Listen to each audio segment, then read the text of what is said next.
This is Jonah Hill, and you're listening to the only podcast that matters.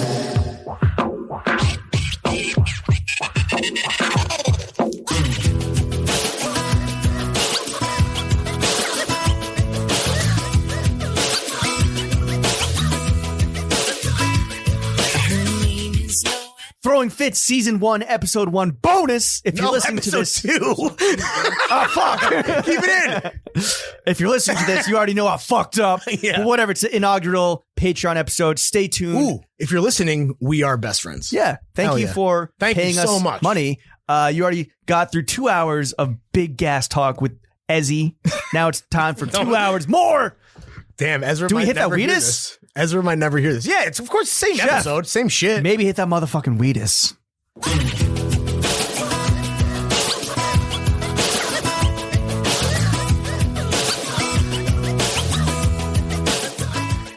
All right, Ezra, as you know, the three main subjects... Really makes you think, dude. The three main subjects of this podcast are money... Ka-ching. Wait, what was this? Titties? Dead ass. close. Dead Sex ass. and dating. Sucking and fucking. Yeah. Oh. And most importantly, ourselves. Yeah, the boys. Okay. The boys. So we're going to start with number one, the most important topic, ourselves. We actually have shared a mutual coworker with yourself in Jonah Hill. Yeah. Oh, yeah, sure. We worked together to make him a goddamn motherfucking style god. Yeah, dude. We put our blood, sweat, and tears into that whole fucking campaign. And you worked with him on the Sunflower music video. What was it like to right. work with Jonah for you? Because for us, it was awesome. Yeah, it was great. Yeah, we did all the work. He did nothing. He he's was the man. awesome. But here's the thing. It's actually crazy. It actually trips me out when we talk about it sometimes. We've now been friends for 12 years, over a decade. How? Damn. Same as us. That's crazy, dude. How have we not hung out already? Well, it's funny because Jonah came to an early Vampire Weekend show. I think, he's from LA and he has friends and connections in the music business. So I feel like he vaguely knew our manager or something. And we were doing our first in-store at Amoeba Records in Hollywood. This is classic, iconic spot. iconic. Record stores existed? Yeah. Amoeba's still there, although I think finally maybe it's going to close or something. Damn. But it's an amazing place. It's Hashtag huge. free amoeba, dude. Hate to see it. But so he came through, and it was, and I remember on an early tour we saw Superbad in a theater because we're 2007. We're just starting to get some notoriety and see this movie Superbad, and which I think for a lot of people was the first time they ever saw him. Unless you saw Accepted, which Or 40-Year-Old Virgin. classic. Yeah. I remember that. Yeah, He did the eBay store. the little cameo. Yeah. But so Superbad, his breakout. Superbad is his breakout role. Yeah. And then so, I meet this guy. Oh man, I just saw you. Like, that's a good movie. And we're hanging out. And I feel like I had a gift certificate. Like they used to give you like an $80 gift certificate when you played Amoeba. And I was buying like all these DVDs. Cool. And there's a movie I hadn't seen in years called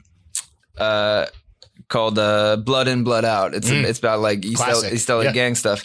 And I think Bound by Honor is maybe the official title. It has like one a colon type. Right. And anyway, I was like going to use my gift certificate, and he's like, "Oh shit, you like that movie?" And we started talking about movies and stuff, and we're also the same age. Like we graduated high school the same year and stuff. So I think we always had this kind of like a kinship. Sure. Obviously, he's on this whole other level in terms of dealing with celebrity and stuff. When You've won Grammys. He's never won an Oscar.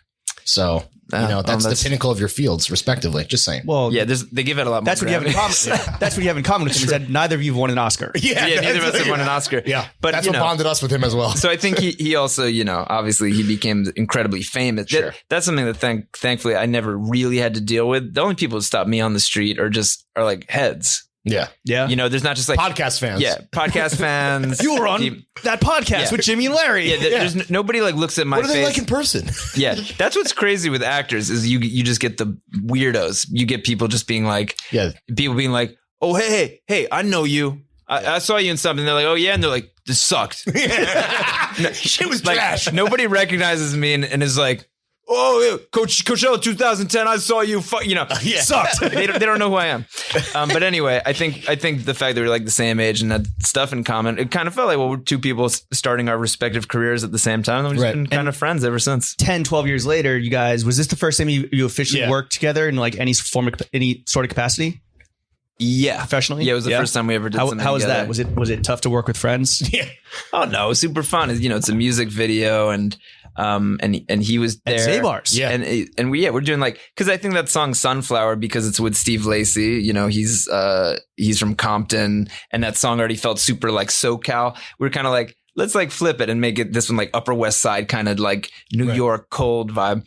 And so I think, you know, was that his treatment, or was that you guys? I think I said, let's do it in New York. And then he was like, okay, cool. How much? Say less, fam. Yeah. How much whitefish salad did you sneak? Yeah, right. They ate a lot. I mean, we were hanging with because before Zabar's, we were at Barney Greengrass. Right. So we were hanging with all the Greengrasses, just talking about the family business and stuff.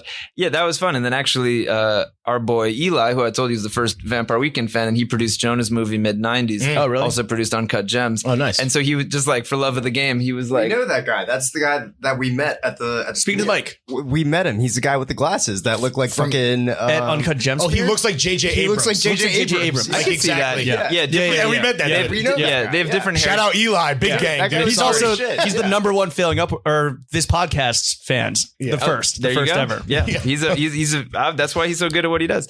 He's got an eye for talent. But so he was in the mix, kind of helping out, and then you know, they had Jonah got Jerry Seinfeld to be in it, so it was like a fun day. We're like hanging out on the Upper West Side. Who had better kicks on that day? You, Jonah, or Jerry? I'm trying to remember what Jerry's I can't fit even is. remember.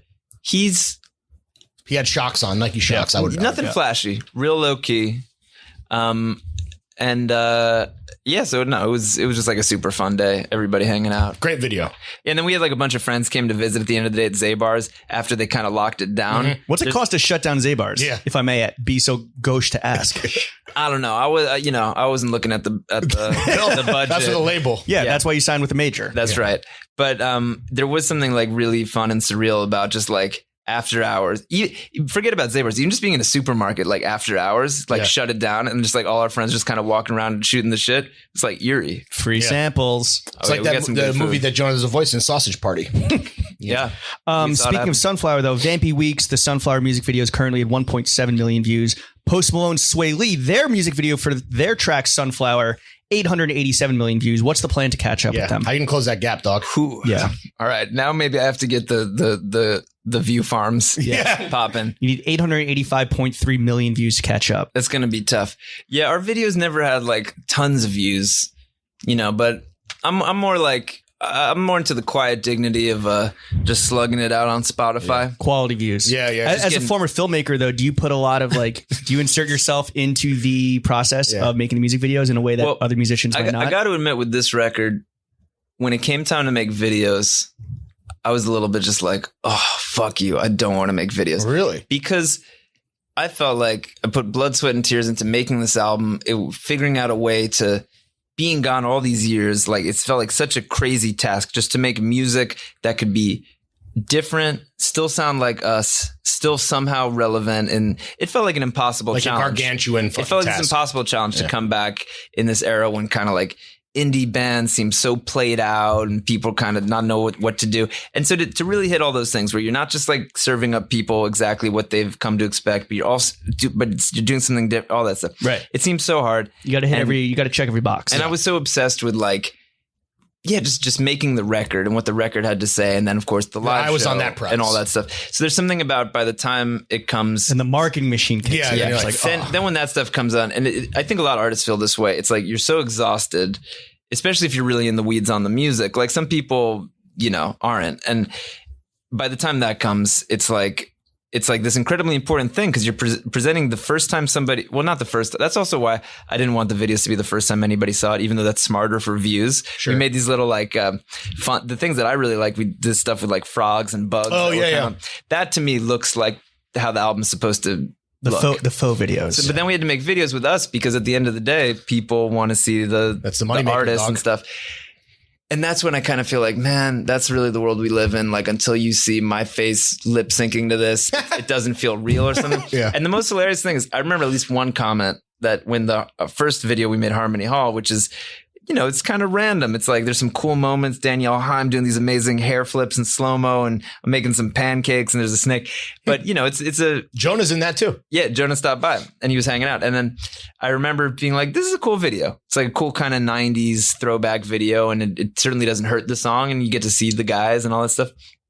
And then I remember getting like a DM or something from a fan just being like, hey, just want to say, when Harmony Hall first dropped, I couldn't make heads or tails of the song, man. Then I saw that video, like, I still ride with you guys. And I was like, what the fuck are you talking Thanks, about? dog. And I was like, but at the same time, I can't, you don't get to choose how people get into your music. So I was like, I guess that's why you make videos. Sometimes people need to see the face. Yeah. So anyway, with videos, I always feel like it's like a first do no harm type thing. Sure. Can we come up with a concept that just feels like chill?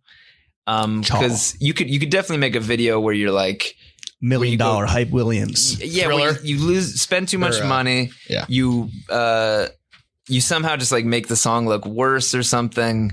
So with all these videos, we try to do simple tastes without, like, first one's kind of 90s. Jonah's this cool New York one. He's having fun with the camera. And then the third one, we did like black and white out in Palm Springs. Like, simple.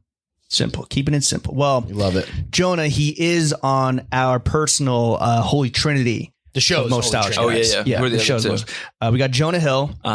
We got Kanye West. And we got Shia the Beef, Shia LaBeouf. Oh, yeah. He's a legend. What are your thoughts on those three guys? Their personal style. Yeah.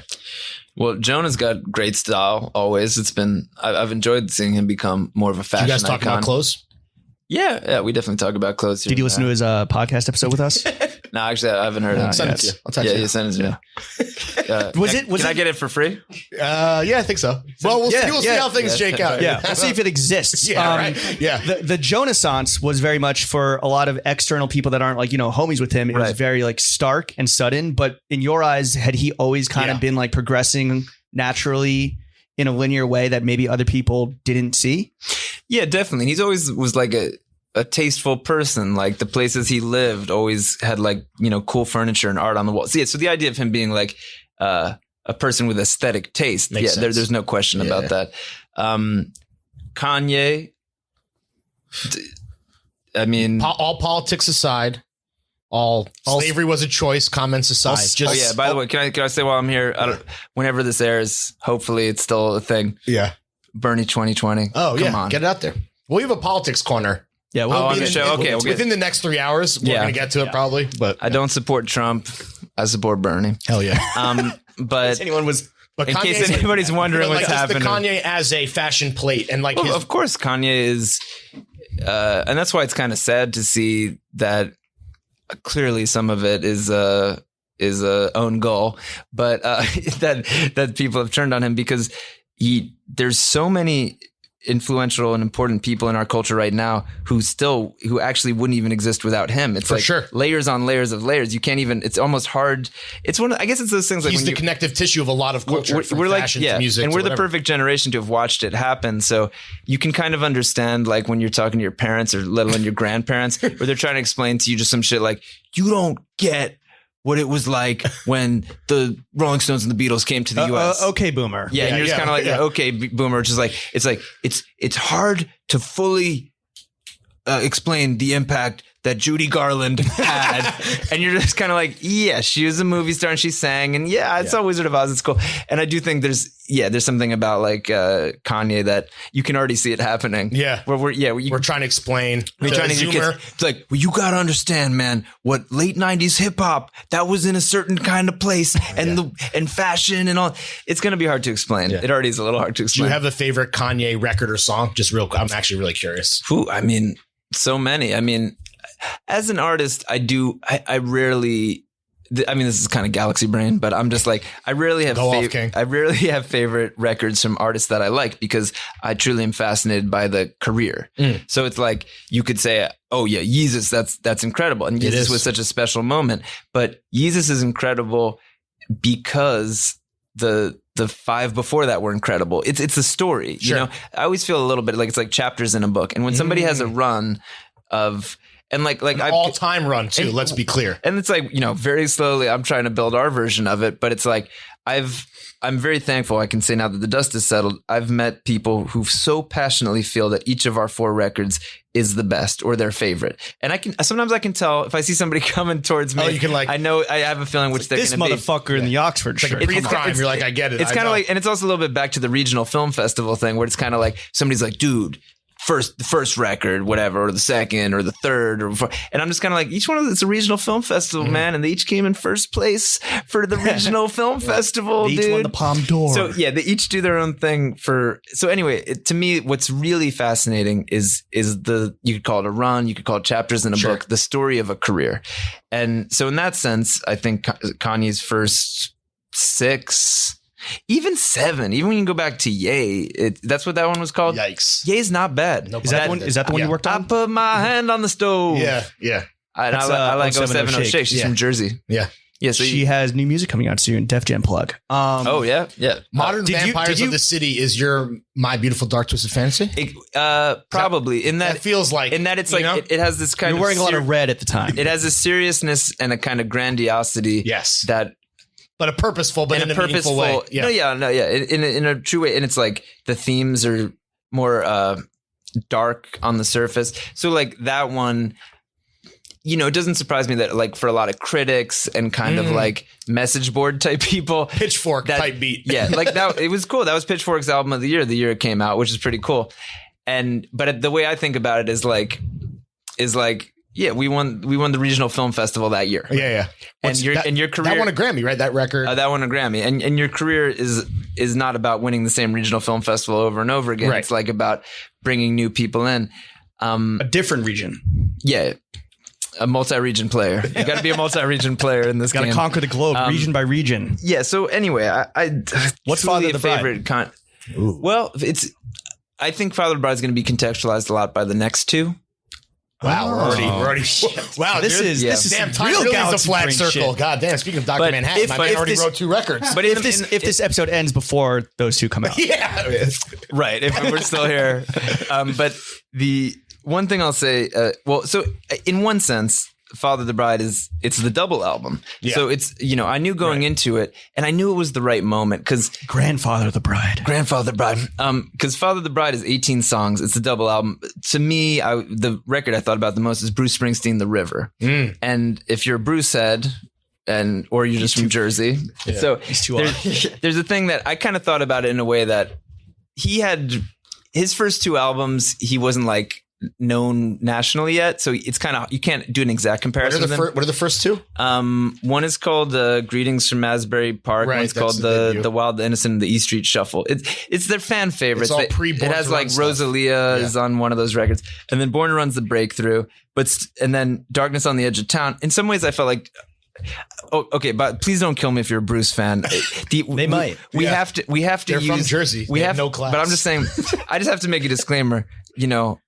We all have to use the greats sometimes, just as benchmark? as benchmarks. Sure. It doesn't mean we're literally Measuring saying sticks. measuring sticks. So it doesn't mean we're saying we're at that level. It's not a dick measuring I contest. can't not wait for this to Sigmund, get yeah. pulled out of Right. context. Yeah. Yeah, we're, Preferably by our own social media Right. manager, and then turned into a scandal. But anyway. we're the Bruce Springsteen of Yeah. 29. You heard it but here first. But I'm saying we're like, better than Yeah. bigger than Jesus. Yeah, right. But I'm Bigger than saying Jesus. I felt a little bit like maybe Modern Vampires are like Darkness on the Edge Sure. of Town, in that it's an album where you trim the fat a little bit, and you're like, okay, not everybody gets the joke stuff. Not everybody gets the sarcastic side. Fuck is a wicked snake. Yeah, not everybody gets the fun, Yeah. the Mansard roof, Oxford comma shit Right. that some people are just like, what is this fucking preppy? Ew. So then, and even Novelty garbage. And Bruce didn't have that, but he had a lot of his big Phil Spector Yeah. shit, which is dope. But there's something about that's an album where you're just kind of like, okay, this album is really just like dark, intense, whatever. Lean and mean, dude. And the album cover, picture Bruce on the cover of Darkest on the Edge of Town, just like, he's not horsing around with Clarence. Right, you know what I right. mean? Yeah. And anyway, so the fact that after that, he made a double album, The River, and that has some of his darkest songs ever. The song The River is like brutal. It's about, how tough life is, walking through a life with somebody who's kind of suffered at the hands of a cold world or a difficult world. And then there's songs on that literally just called Ramrod, just like bar band shit, or like song Little Girl I Want to Marry You. And there's something I love about that probably like some people heard Darkness on the Edge of Town, they're just like, oh yeah, like now we're getting into the psyche of what it means to be a working class Jersey guy. And then the next album, Little Girl I Want Him. I love that shit. I love and he's what's funny? Kanye did an interview at some point I don't know if he's a Bruce head or might have been Rick Rubin was talking about it. Kanye did an interview that I swear I saw somewhere that he said something. He's like, where they're asking about his albums. He goes, Bruce Springsteen made an album called Nebraska before he made Born in the USA. And that was like a dark acoustic one. And then he made this big pop album and whatever. So even Kanye's thinking about Bruce. He gets it. Everybody's looking at everybody. So I guess to me, the double album in your catalog, and if, I knew going into it that Dropping Father of the Bride, I had a feeling, and this is more or less how it turned out. Most people were going to get it. And at least I hoped, coming back after 6 years, most people would get it. But you would definitely have people being like, too long, like, bloated, whatever, because that's playing the streaming game. That's always what happens with double albums. And then you're also going to have people who pinpoint the I Want to Marry You type songs where you're having a little more fun or whatever. And to me, I see that as the balance. And to them, that's the fat that should have been trimmed. So that's going to happen. And you're always going to get some people being like, well, I liked a few songs, but man, there's some of this other shit. I didn't. So that's going to happen. But then in the long game, I do feel like people come back to those double albums when the dust is settled and they represent such a special moment in the catalog too. It's like, even again, don't kill me. Even the White Album, when that came out, that got some like bad reviews. Like Rocky Raccoon. Or, because people hear that shit and just be like, yo, get back to Sgt. Pepper. That's like tighter and whatever. Right. And then when I was growing up, I was like, unequivocally, White Album is my favorite because it has like the goofball moments and shit. Back in the USSR and like all this. And I don't, and again, this is. Which is like a Beach Boys parody song. We're just trying to learn a little. Yeah, it literally opens with a Beach Boys parody song. It's like goofy. Yeah. Those Georgian girls, whatever. So anyway, my point is that I think over the course of each album, and look, I think definitely this album opened the doors to some people.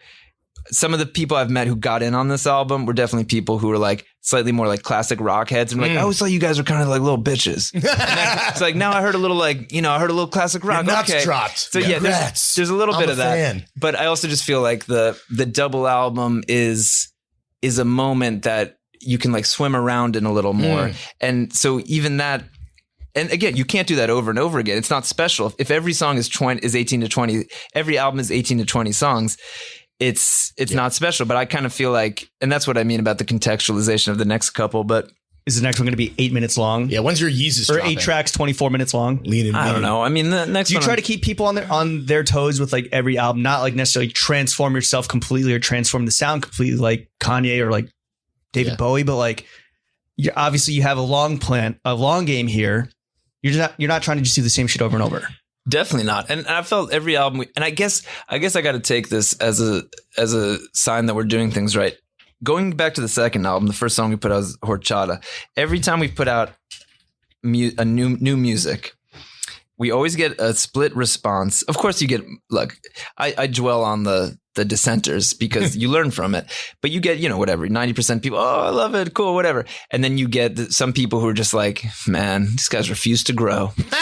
And I swear, even the third album, you had some people saying that. Is this critics or is this fans? A little bit of both. And, I remember when our song Step came out, to me, the song Step was like my lyrical masterpiece. I find something I'd always wanted to accomplish. And what we did, the production and the arrangement, everything that came together. I was like, this is the promise of Vampire Weekend fulfilled. That's how I felt about the song. The prophecy. And then I think maybe just because it had harpsichord on it and stuff, and the beautiful harpsichord part by Rawson, but people, because there was harpsichord on the first album, I swear I saw like, there was something that I read. It was like some roundtable people being like, oh yeah, Vampire Weekend bullshit. And I was kind of like, what?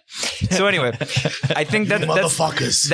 And even when Harmony Hall came out, we got people being like, oh, these guys fucking the Grateful Dead now. And you had other people being like, man, just typical Vampire Weekend shit. Where's the growth? And it's kind of like, we didn't sound like Grateful Dead. Nobody compared us to the Grateful Dead before. But I think that's the sign that you're doing something right, is that, it's like you're creating a little bit of chaos because some people like read Joker. It one way. Some people, yeah, exactly. Like me. Joker Man.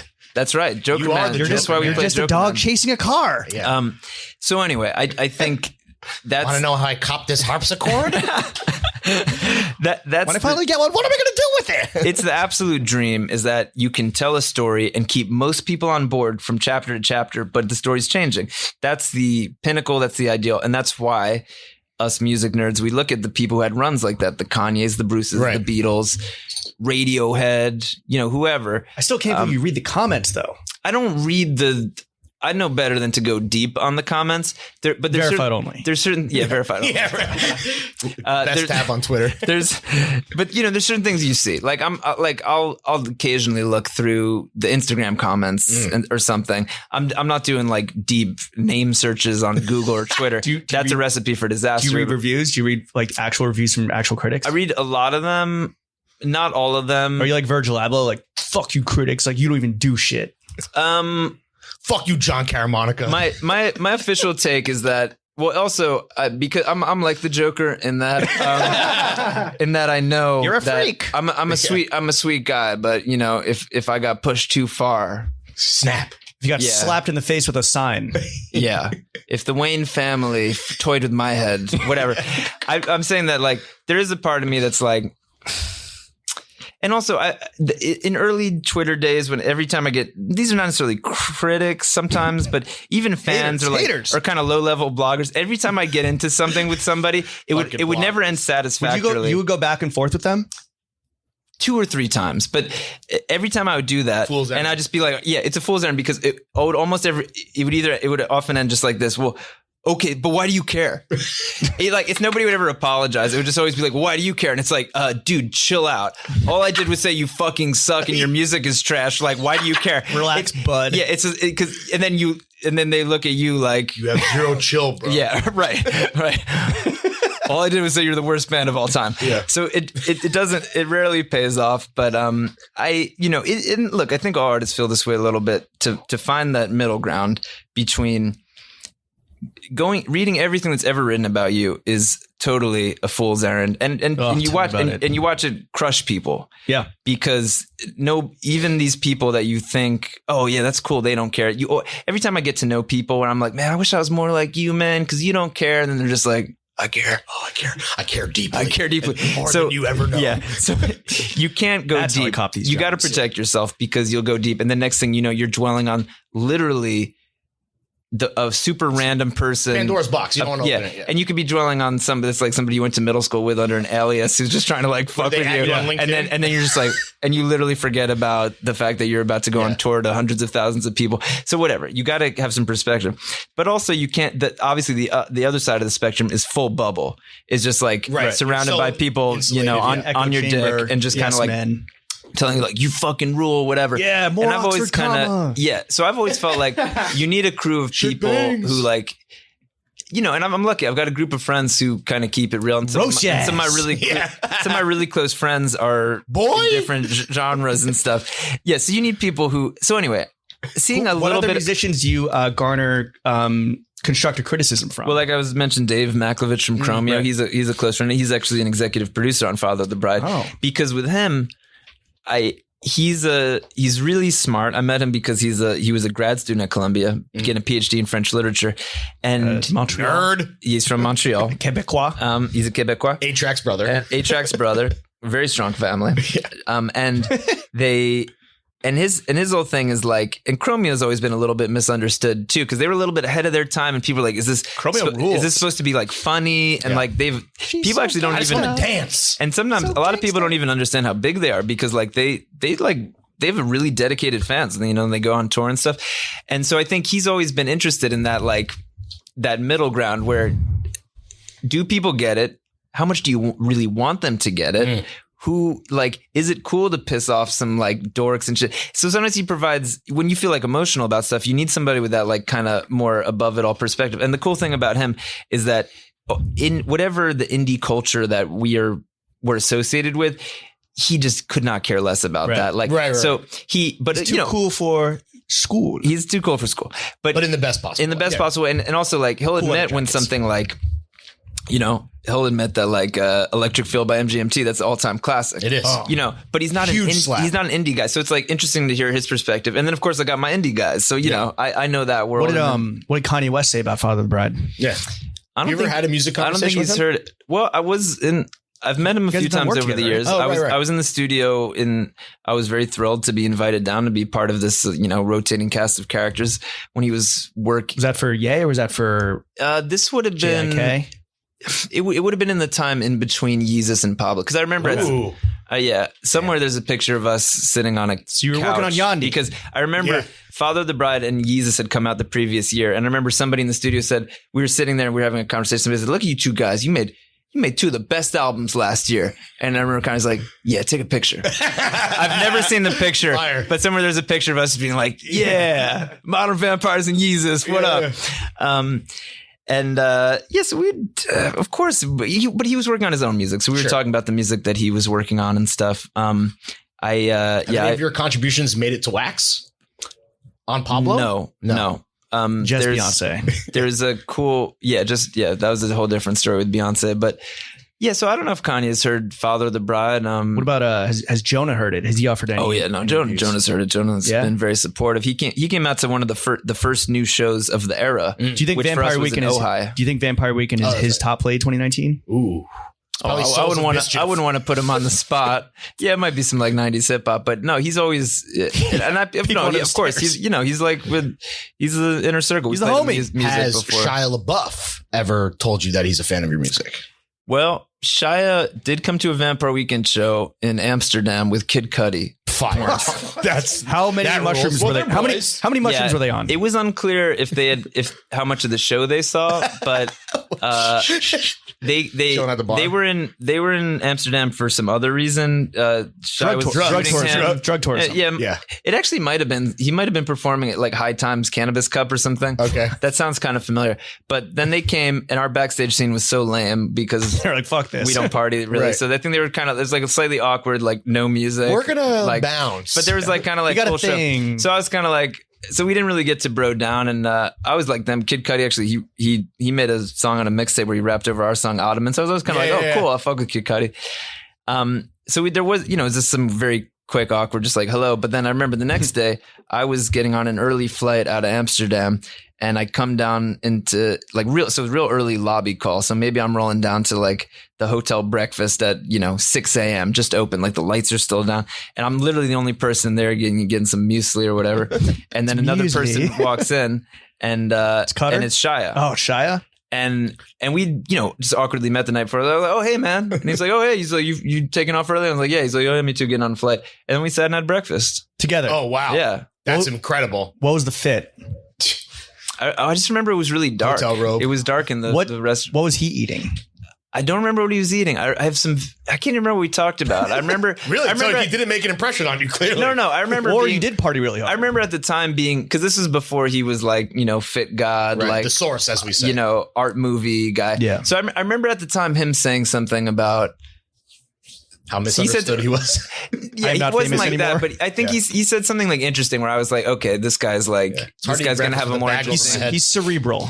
Yeah, or like he was saying something about how he's a thoughtful guy. Yeah, something about like the Transformers movies and how that, like something how like Optimus Prime doesn't have a dick. How many times have or just something where I just remember he saying something where I could tell that he was kind of like, yeah, you start doing these movies and you get a little trapped and they're time consuming or whatever. I just could tell he was like a real one. Yeah. And then I remember years later, I saw him at a Coffee Bean in LA and I was like, hey, remember we had a breakfast? And he's like, oh yeah, man. Cool. How are you guys? He's cool. Yeah. What do you think of his steez? Because we call him the source because like he has influenced from Kanye down. Well, speaking of like the silhouette you mentioned where it's like the skinny pants and the big shoes, he was doing that with the UGG boots and the military boots and then I can picture this. Like one of the pictures you see of him a lot is kind of like pink boots. tights. Yeah.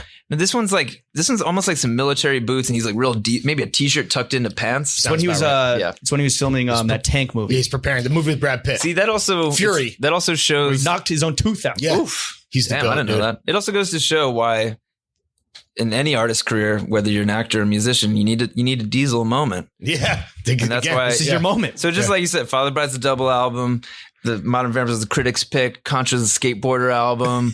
Next album's the first Fury. one's the preppy one. The next one is the Diesel album. Hell yeah, dude. You get Vin Diesel on it. It's a feature. Well, he used to rap. That's right. And he's a great karaoke singer. Yeah. Okay. He loves the pageantry. How Diesel. would you, we talked about the style of our Holy Trinity, but how would you even describe your personal style? We've been circling this question, like in 2020, how do you describe your personal style? Because obviously prep is way the fuck in the rearview mirror. Although I will say that I always had mixed feelings about the prep thing because I felt like we were maybe a little bit ahead of our time by like Agreed. betting big on it. You know, like All in. Yeah, and especially it's easy to be all in when you're young because I was just like, this is funny. Yeah. This shit's funny. Like no t-shirts on stage, boat shoes. This shit's funny. Yeah. More kids. But You pushed all your critter pants into the middle of the table. but then when you're out on Main Street, you're not just like playing like at the frat party, and then everybody just kind of like, oh, these like preppy boys, and you're like, oh, you don't really understand me. Play You don't Ramrod. understand. Yeah, right, exactly. So then I felt like, oh no, did we overdo it? But then as time's gone on, I actually recognize that we're lucky that we have it, even though it continues to haunt us because it's a thing. And most people don't have a thing. Most people don't have most people have nothing because it's so hard to get even people to think about you. Like there was a time, it was actually on my birthday. I had a real low-key birthday party. All the friends were over. And it was kind of like, I think it was a Saturday night. And we, at some point, it was winding down. Nobody really wanted to like go out to a bar. So let's just like throw on SNL. And we're like, sure. So we're watching SNL. And then that time on Weekend Update, they were talking about Jared Kushner. And do you remember his infamous fit where he's wearing like a bulletproof vest? Flak jacket. Yeah. Flak jacket over like a blue blazer. He's in the Middle East, right? Yeah, he's like going to visit the troop. Yeah. He was at like the U.S. like J. Crew and He's in the Kevlar. green Right. zone. Yeah. Yeah. And you know, he's an infamous dipshit. Yeah. Infamous Jersey dipshit. Yeah. Big dipshit. Yeah. So anyway. Big real estate guy like yourself. And a big real estate guy like me. So we have a few things in common. But anyway. A Jewish real estate guy. A Jewish real estate Jewish guy dipshit. from Jersey. Super Me too. With a last name, K last name. Yeah. Damn. I'm going to put out my my fucks with, doesn't fucks with Jersey master list. Oh, yeah? In a few weeks. I've been inspired by you guys. That's where I'll talk shit, is in Jersey.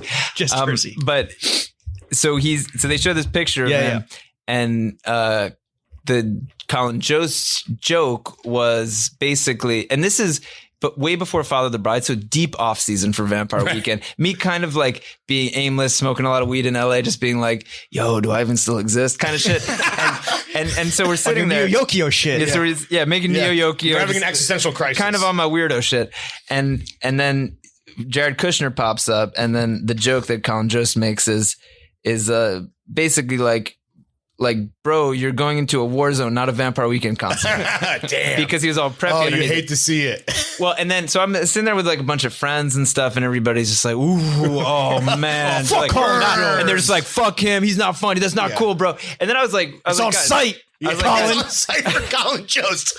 Tell ScarJo. Drop a pin, Josty. And I was like, well, guys, that's not a mean joke. And I was like, and then I thought about it. I really wasn't offended. They probably were extra protected for me. It's my birthday. You got roasted on national That would television. be really sad. If And it sounds like you're in a weird place personally. Yeah. It really sad. It's just like your birthday, and you're just like, you had like a nice little birthday party. Like, you guys want to watch Saturday Night Live together? Yeah. It's like a cute little nerd birthday party, and then just somebody just like ends you. You're getting sunned on TV. I'm gonna hit the sack gang. No, but anyway, that's about it for us. No, it's cool. It's cool. You guys should say it's cool. But truthfully, I thought about the joke, and I was like, hey, he probably shouldn't have made that joke because not enough people know who Vampire Weekend is. Facts. But I was like, you guys don't understand something. The fact that we're the only band associated with a gigantic pillar of American fashion preppiness is crazy, because we're not Bruce Springsteen. We're not Kanye. We're not that famous.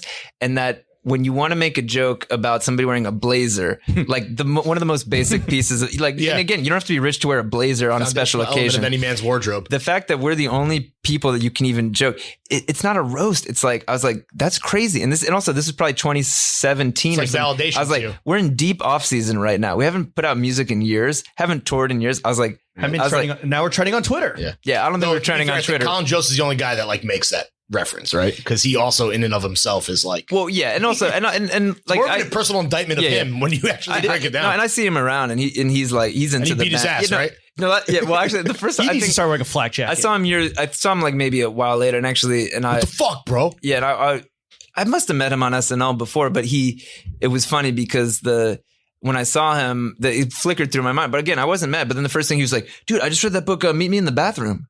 You know, which is this book about like the strokes and Vampire Weekend shit. And he got like all these, and I was like, he's like he's like a fanboy. I don't want to say he was a fanboy, but he was a fanboy. But he was like up on the music and stuff. Right. So anyway, the way I thought about it was like, we're lucky that we have that. And even when this album came out, I saw a handful of like funny memes that was like when it was announced or something, it was like new Vampire Weekend coming out, and people would just be like get the gang together and be like a Ralph Lauren ad of like a bunch of dudes holding like rowing oars, like whoa. And I was thinking like the "My dad's a lawyer" meme, right? Yeah, all those guys and shit squat up. And I was kind of thinking like, well, the irony is everybody knows that the "My dad's a lawyer" guys with the pastel shorts, of course, they listen to Travis Scott. It's, which of course is no knock on Travis Scott. Flame saved their lives, and they rap along with the N-word. Yeah. Yeah, they definitely don't self-censor. Nope. But anyway, the irony is if you go to a Vampire Weekend show, you're not actually going to see those dudes. But in a way, because those dudes are in their own way iconic. Yeah. The fact that we can even be associated with them, I think is a powerful thing. So obviously, like if you're a deep Vampire Weekend head and you'd be like, oh, Vampire Weekend boat shoes, they'd be like, actually, Ezra wears Chacos now. Yeah. I'd be like, thank you for. But at the same time, at the same time, the old thing has been like powerful for us. So now I'm old enough to be like, you know what? It's not a bad thing. It's not a bad thing that we're so associated with preppiness, the meme economy, and also the fact that we've been moving away from it for over a decade, and it still hangs around. I don't look at that as like a bad thing. I'm like, that's well, in some ways I'm validated. I'm like, I was right about boat shoes. Yeah. I was just like a knucklehead college kid, and I was kind of like, boat shoes. Called it. Yeah, called it. That's how I feel. Yeah. But now 2020. Is it the Chacos? Like how do we describe? Because you're gorped up on camera. How do you describe Ezra Koenig style? I'm gorped up on camera. I try to be like laid back. I hope whatever I wear, it doesn't seem like trying hard. Oh, you don't want to, right.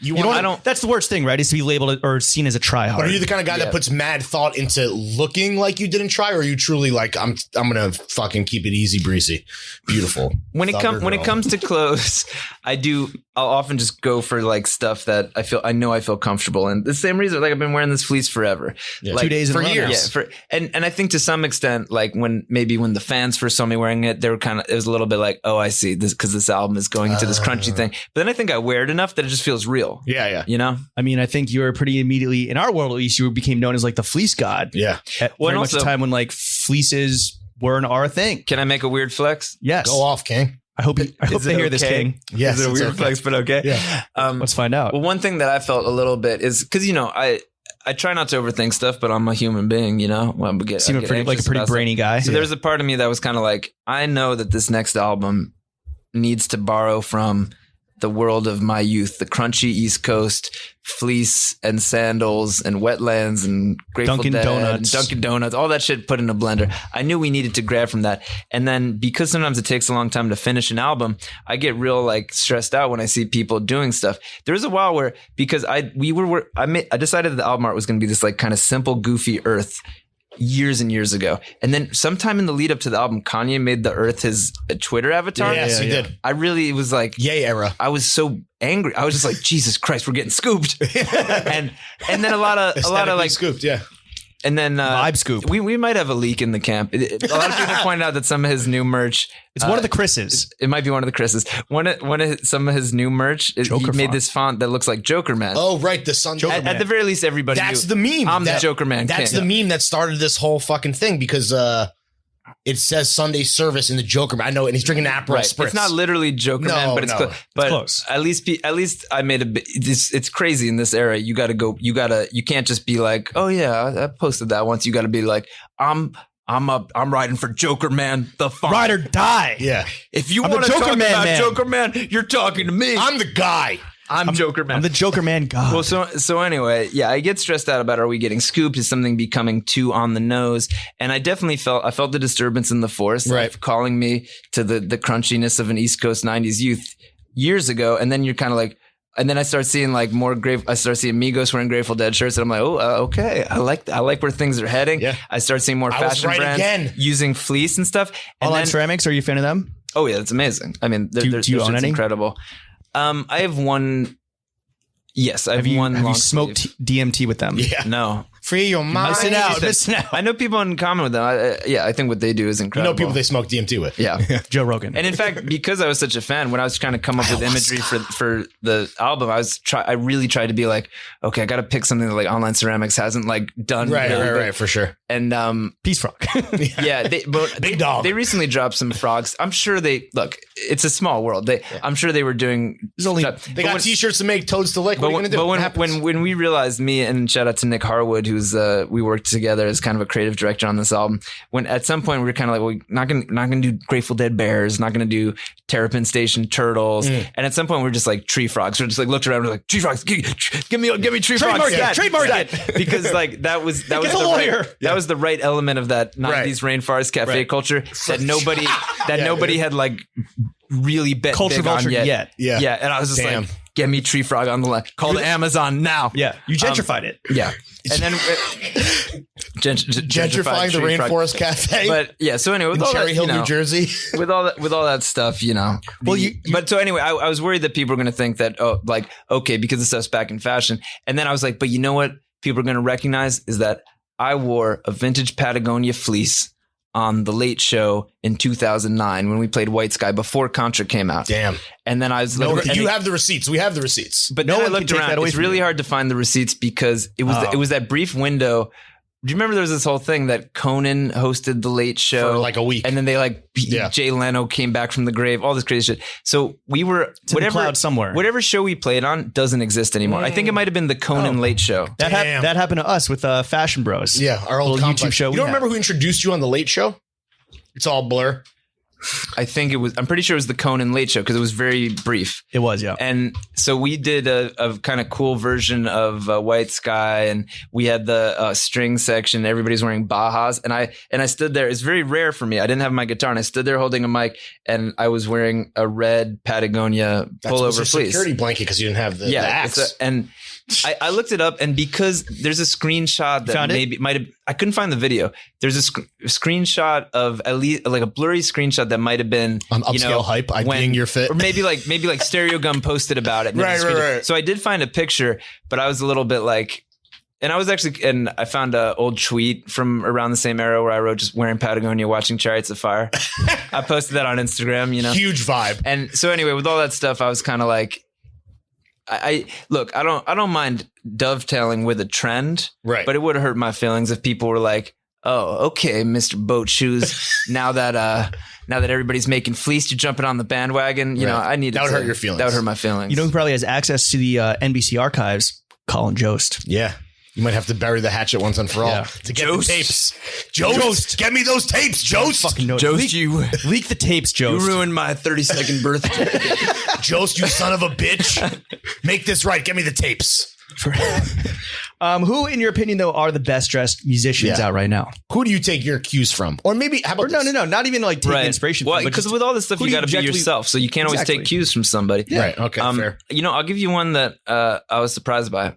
Because, Vampire Weekend, we don't really like fit any one place. So we often find ourselves in various situations where maybe at a certain festival, we're like with the indie crowd or something. And then recently we played a radio show. It's more of like a modern rock, alt rock radio show where we're kind of with a different group of bands.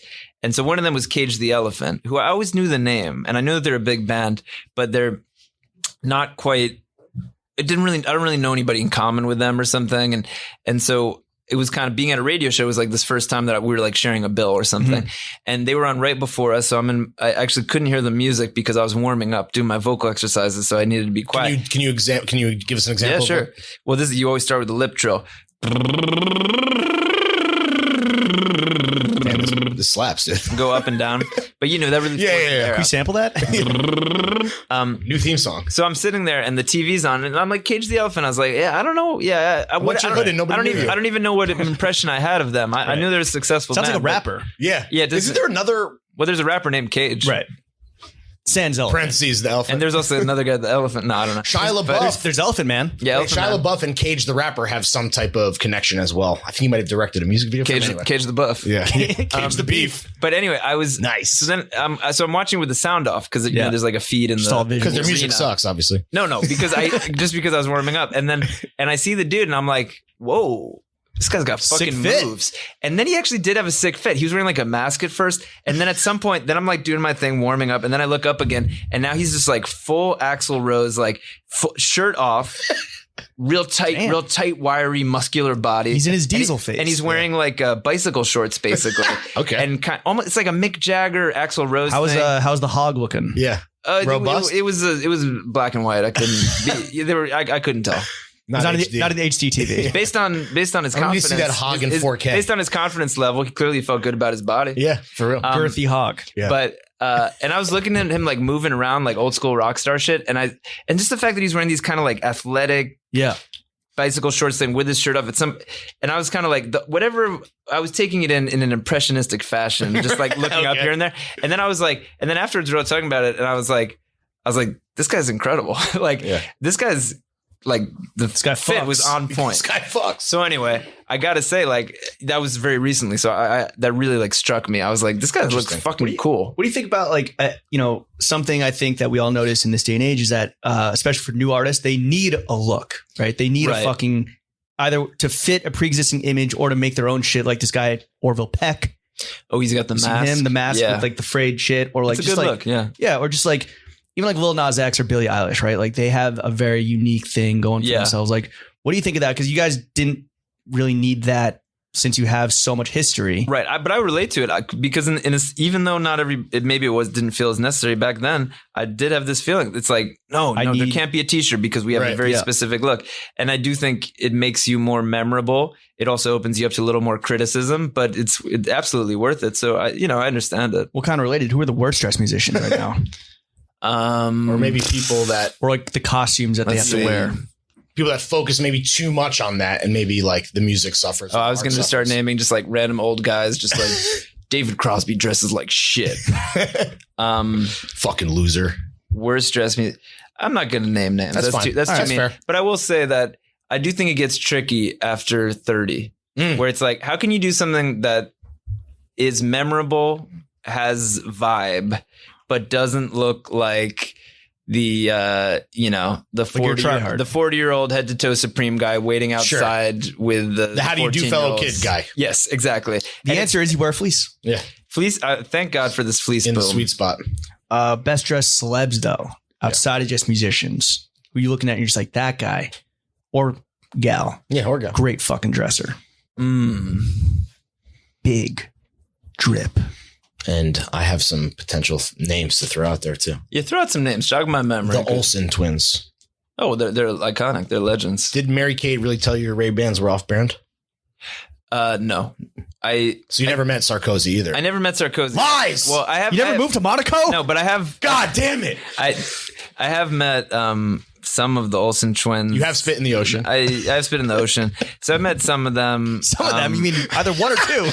Elizabeth? Does she count? She's not talking about the sisters. We're talking about the sisters. There's 5 or 6 Olsen twins that we know about. Yeah. So I've met some of them. I wouldn't say I have a close relationship or anything. I feel like maybe somebody told me that one of them sold somebody that they somehow maybe heard the song and were just like, oh, really? What's that about? That's such a random. That's such a deep cut. Like, because it's not on a record or anything. And I certainly have been in situations where I saw the couple together. So, it made an impression on Sarkozy's me. hand. Yeah. Damn. Yeah. No, it was a slight flight of fancy. Right. Although, I mean, it paints a mental picture. Because when I listen to the verse, I got it all playing in my head like a movie. I also felt like I wasn't being like totally fronting because I felt like I'd been in comparable situations. Yeah. So, Well, what do you think of Drake's style? I think I feel like recently I had a conversation with somebody Big Scorpion, where somebody was like, "Oh, Drake dresses like shit" or something, and I was like, that album cover. I think it's the second album where he has like the golden goblet. He's wearing like the 80s sweater. Yeah, that was a great look. It's fire. Well, he's like a fake mafioso because he's in his like Brioni and his turtlenecks, and it's awesome. I love it personally. I like who that else? look. Timothée Chalamet. Ooh, Timothée. Oh well, I've seen pictures of him just wearing like kind of out there fashion stuff. He's taking risks. The Heider Ackerman. He's taking risks, and that's cool. It's part of his brand. But there's a part of me that feels like, maybe just because I'm older, I'm just kind of like, if you're under 30, who cares? You can do whatever. You can wear anything. You're a young person. So you're jealous of his waifish twinkness. No, not jealous, because I know that the devouring tooth of time comes for all men.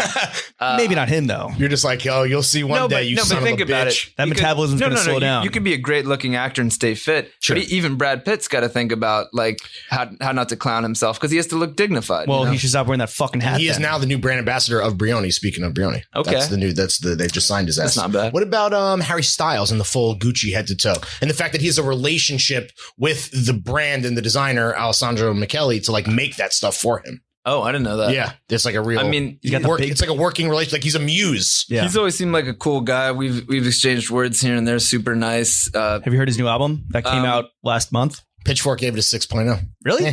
Yeah, they. Right. I think he's been getting better reviews from other people, but he's not hitting Vampire Weekend numbers on Pitchfork. Well, my guy. they're not gonna love that album. That sounds well. At least they knew better. When they're really Knives Out, they go below 5. Knives Out in theaters now.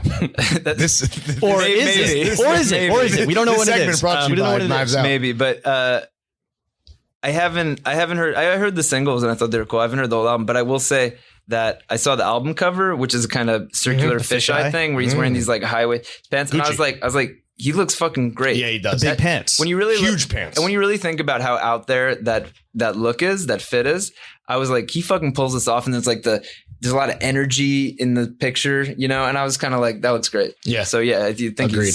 he knows how to dress. In general, I mean, we've been throwing celebrities and we've Yeah. been kind of like talking about this, celebrity tier of existence for a minute now. But in general, do you prefer hanging out with celebrities or Gen Pop? Or podcasters. Oh, Gen Pop is Just like citizens. just regular people. Yeah. The Pedestrians. proletariat. Normies. yeah, Yeah. pedestrians. Normals. It all depends. It all depends. I think in this day and age, obviously the line between Gen Pop and celebrity is blurred quite a bit, because it used to be that the concerns of the celebrity, such as the personal brand, only existed in the realm of the celebrity, and yet today, that somebody with as few as 15 Twitter followers may find themselves concerned with the personal brand. So in a way, I do think what probably used to be a really hard line where it's kind of like, Porous oh now. my God, you're a celebrity. I can't even imagine what that's like. Yeah. It's like, no, you can, because Hit TikTok one time. you've had weird strangers talk shit to you. Yeah. You've gotten in fights with people about something you said that Your got music's taken out trash. of context. Yeah. Even like This tweet sucks. your SoundCloud with 30 streams, one of the comments, which is a random person being like, give up, you suck. Kill yourself, I feel like yeah. everybody's had a taste of similar things. So in a way, I feel like, it sounds like kind of basic, but it's like, We're all the same. We're all humans, man. we're all the same. And I truly can say that I've met very famous people who were mellower and, to use a cliche, down to earth than random ass kids I went to college with, Sure. So Fucking torqued up Columbia kids. yeah, It's that there's Uptown blow. yeah, there's That's what it is. there's definitely a bit of that. So Well, fentanyl on that guy. I definitely don't have a preference, but I will say that in a it's like in a balanced diet, you need both. What celebrities can you help get us on the podcast? Ooh, yeah. Because they say a text from Ezra changes everything. It could. I don't know people say who that. do you want to get? ASAP Rocky. I don't know him. I met him once. And ASAP Ferg. again, I don't know. ASAP Nas. I've met No. I've met everybody ASAP once. 12? I've met everybody once, but I don't know. Well, you them tell name. us. We'll have this conversation off mic. Okay. So Lawrence already mentioned, we talked about Down for So Long a little bit, but The best. look, Thank you're you. helping us by coming on this podcast. We want to help you. Summer 2014, Shmoney Dancing with Some Goth Teens. Will you sign our petition that we've started to make this the national anthem? Yeah, Down for So Long. Just that single bar. The line about 2014, just like Well, actually, now that we're in 2020, we can't tweak that bar to fit the current year anymore. True. some. You can do it for every team. Yeah, It could have been. right. Damn. It was underutilized. Absolutely. I gotta say, I really appreciate you guys riding hard for that the song. best. That it's not my best known song. It's not McConaughey's best known song. It's not Despot's best known Club song. going up. But What is Despot's best known song? What do you say? I mean, Power, House Danny of, Brown. Well, this song, House of Brick. I mean, a lot of people probably know him. Well, that's an official Despot song. I feel like probably the Gen Pop might know him best from being on like Run the Jewels remix or something. Okay. Well, it all depends because also he was a young dude putting out singles on Def Jux back in the day. Right. So depending how old you are, you probably have a different entry I know him point. as the owner of Santeria Party House, whatever it's called. Santos Santos Party House. Yeah. R.I.P. We went to ASAP Rocky's first show at Santos Party. Yeah, I got House. punched in the face. Oh yeah, actually, he got punched in the that's face why outside. I probably booked that. I'm sure he did. Sure he did. Yeah, Down for So Long, second best song of every year since it came out. And then the first song is Teenage Dirtbag by Wheatus. By Wheatus, yeah. Great song. What do you think of Wheatus Teenage Dirtbag? That's the theme song. That's your theme song. Yeah, I knew that. And we had Brendan Brown on the show, and he did a custom version for us. But is that an eternal slap for you, like it is for us? I appreciate that song. I feel like I kind of when did that drop? 99 or something? 99, yeah. It was the 20-year anniversary last year. Yeah. That was a time maybe when 2000. I was a little bit tapped. I mean, of course I knew what was going on, but at 99 I was 15, so I was definitely a little tapped out on mainstream stuff because I was kind of finding my voice as a fan of more obscure stuff. But looking back and I hear Wheatus Teenage Dirtbag and I'm like, I really love that song has had this afterlife. For us, that's actually a eternal go-to karaoke slap. Yep. What's your go-to karaoke song? Oh, yeah. For a long time, it was I would just Ramrod? do Sweet. I would just do Sweet Caroline. Really? Diamond. Damn, dude. You're better than that. I know but I really like that song. I mean, if you do it in Boston, it's real basic because that's like Yeah. But Speaking of pandering, but Jesus Christ. let's say you're in Seoul, Korea. They do karaoke out there. You They drop love karaoke. you drop Big Yoki fans. you drop a Sweet Caroline out there. It's hitting different. So again, you played to the crowd. yeah, I played to the crowd. You ever do a Vampire Weekend song at karaoke? No, but they do exist. It's always like really random which ones Really? pop up. Yeah. No, I've never done a Vampire Weekend song. I did once I did KG the Elephant. I did Robin Take Your dancing Shirt on Off. my I own. did Chop Suey by System of a Down. Ooh. I did that. Yes. I did that with Post Malone in Tokyo. Back up. Really? Very. Wow. Now that's a huge flex. Yes, And I It's appreciate about the it. Armenian flex. genocide. Yeah. You hate yeah, to see it. and actually his whole crew. This It's was weird so that you guys weird. were celebrating that at karaoke. We weren't celebrating it. You were bringing awareness to it. I mean, I said everybody put down your drinks. Put your lighter up. Yeah. Put your lighters up. Kim Kardashian asked me to bring awareness to the Armenian genocide, and so we're going to sing a little song by System of a Down called Toxicity. I mean, I think what happened? Did the Senate finally vote to recognize it or something? Yeah, something like that. Yes. Yeah. Quit playing politics with the Armenian genocide, people. That's real shit. Yeah, for real. Especially out in LA, you see a lot of that stuff. Like it's been over 100 years now, still not getting. Damn. I want to ask you about this, Ezra. You told Pitchfork, quote, "Man, I'm not really good at putting together outfits. First off, you're fucking wrong, you stylish bastard. Secondly, Thank you. do you remember when Lawrence brought you to your first ever fashion show in 2014? Oh yeah, what was that? Michael Bastian. What's up with Michael Bastian? All right, We had his dead ex bitch. deputy creative director on the podcast, and yeah, he had a window and he had a moment amongst many American designers at Yeah. the time, and they kind of blew it. And the only one that came out of it was Tom Brown. I don't know if you're a Tom Brown fan, Oh but no, I mean, well, Tom Brown. the Japanese put the Iconic. juice into that business because he was Yeah. close to bankruptcy. They came in and then went nuclear. No, Tom Brown seems cool. I don't think I could pull it off. Do you but remember Lawrence though taking accompanying you? Yeah, it was your Yeah. first. Have you been to a fashion show since then? Because this was 2014. Shmoney dancing. I Googled- I was the goth teen you were shmoney dancing That's with right. all along. No, Give me my royalties. You were the motherfucker leaking nudes. Yeah. yeah. Wait, there's a line on that song about front row at the Michael Bastian show. That show is notable about two things. One, I was sitting front row because this was a flex for me at the time. Yeah. I had DM'd you on Twitter, and we said I think I had grand illusions of writing an article about it for Complex or for Because that's where you were working at Yeah. the time. and then But- you were like, that requires work. Exactly. I'm gonna But we not went do to the that. show and we're like milling around, and I remember this. But Mark Anthony Green and Will Welch of GQ, Oh, yeah, right. friends of the show, people we consider peers and friends. I remember they came in, and then they kind of and then I was like kind of bogarted you. Yeah, get pushed out of the conversation. You guys were talking about like shit Yeah. that I was above my pay grade or whatever. Japanese And then ceramics. the second thing is when we got our picture taken, because we were sitting front row by Yeah. BFA, it was me, you, and then Wolf. Our friend Jake Wolf is in the picture. So I don't even have a picture just with you that I Oh, can yeah, flex on Jake- social yeah, media. Jake Wolf. Jake Sure. was in the Crop 'em picture. Yeah, I know Crop that 'em is. out. So anyway, that's if you Google. This sounds you like can it find could be a this. Safdie Brothers movie. I mean, dude. A young up and coming complex writer 2014. Damn. Promises to bring a dude from an indie band to the Michael Bastian show, but he's making promises all over town that he can't keep. Yeah, exactly. The clock's ticking. Bobby Shmurda's there. Will Welch from GQ is coming in. Yeah. Bobby Shmurda's not in prison. Yeah. He was free at the time. That's true. That was 5 years ago. Yeah. 2014. You're now 35 and you look amazing, my friend. Oh, thank you. You're like the white Pharrell. Yeah. You don't age. The white Jewish Pharrell. Drop the skincare right now, sis. It's not much of a routine. I use the pink Lubriderm on my face after a shower. Is that the 6-in-1 you use on your balls, your ass, and your face? All I know is that it's got a The pump. Old Spice collab. It's got a pump. I don't really feel Damn. I mean, pumping in the shower. I don't feel the need to use it over my whole body because I just don't get like that. Do you wash your legs? Yeah, in the shower. Yeah, of course. Big Twitter debate. People don't wash their legs? Yeah, fucking idiot, like dirty leg people. Yeah, Damn, Chuck, do you wash your legs? Hell yeah. All right, good. Twice.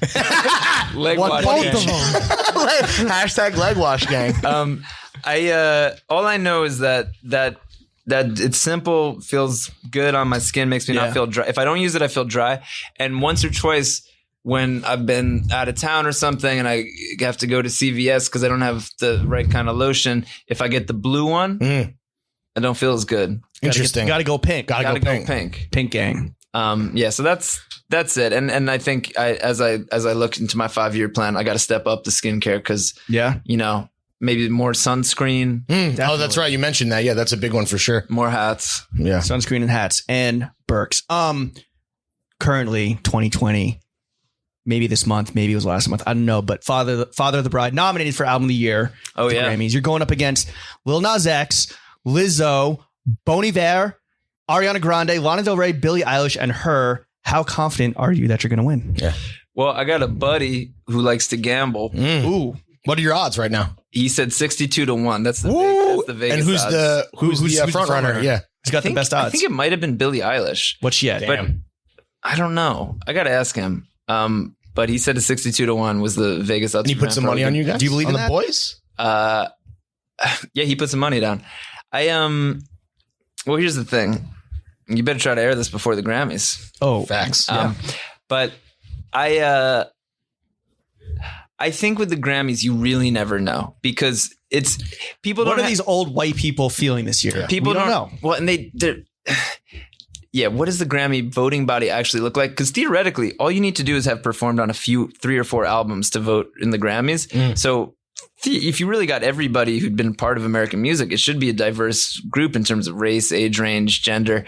But who knows who's actually signed up? And then also, I think because of the Grammys, it's not like people we feel like we got a feel for politics because we know how much we know the popular vote and stuff. It's not like every year they're like, and the winner is Billie Eilish, and then you're kind of like, oh, wow, the Ariana Grande, Lana Del Rey vote got split. You don't have that information. So when you look at it, it's all over. It's like 1 year Adele won. People are like, yeah, it's because they love Adele. And then 1 year it's like Steely Dan won. And you're kind of like, well, it's because those old guys love Steely Dan and the other 5 things canceled each other. It's a little, the math is a little complex.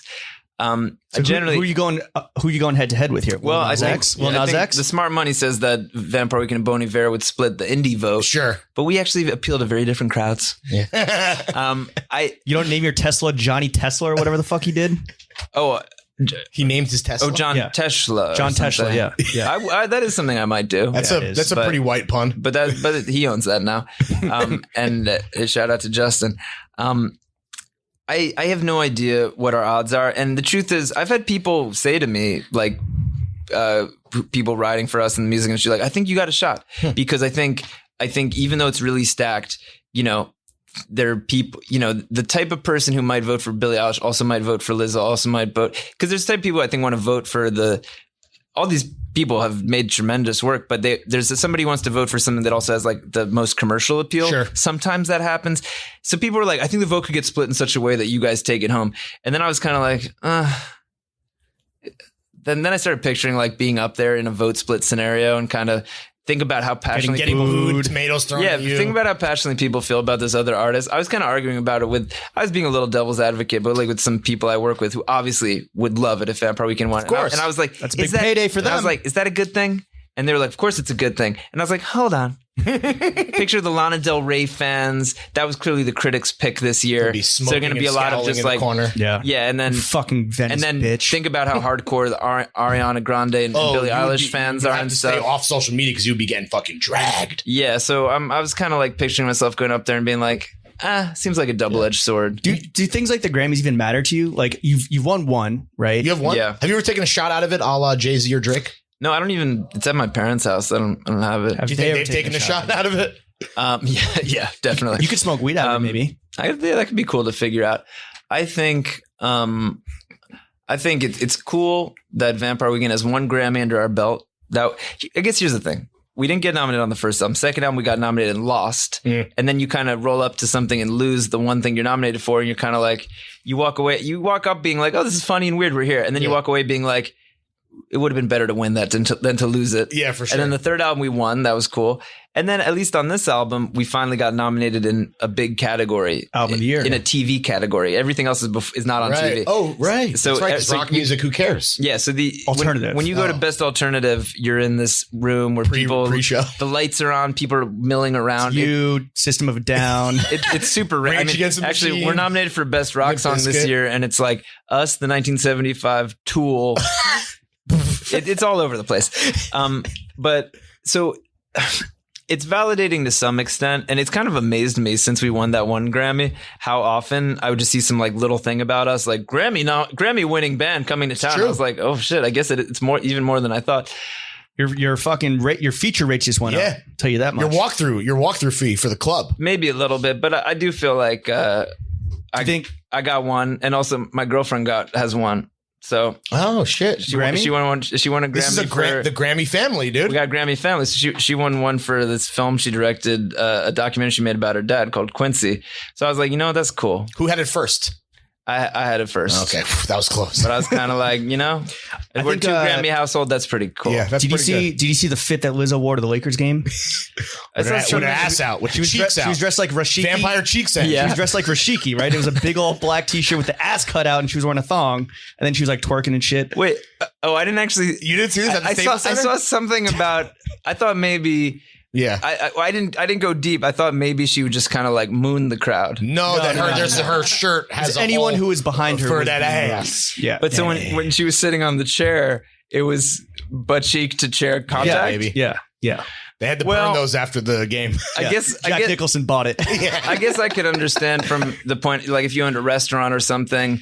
Maybe I guess I'd actually be curious. Like LA, why don't you wear that fit to the Grammys? Yeah, do you know your Grammy fit? That would like Howard Stern ass man. Yeah, ass man. Or Rick Owens. I've been thinking about the Dick Grammy man. fit. Yeah. The first time I went to the Grammys, got a little like stylisted out, and I was like wearing like I didn't go crazy, but I was wearing like some like jacket, like Dior or something. Sure. And then after that, I was like, you know what?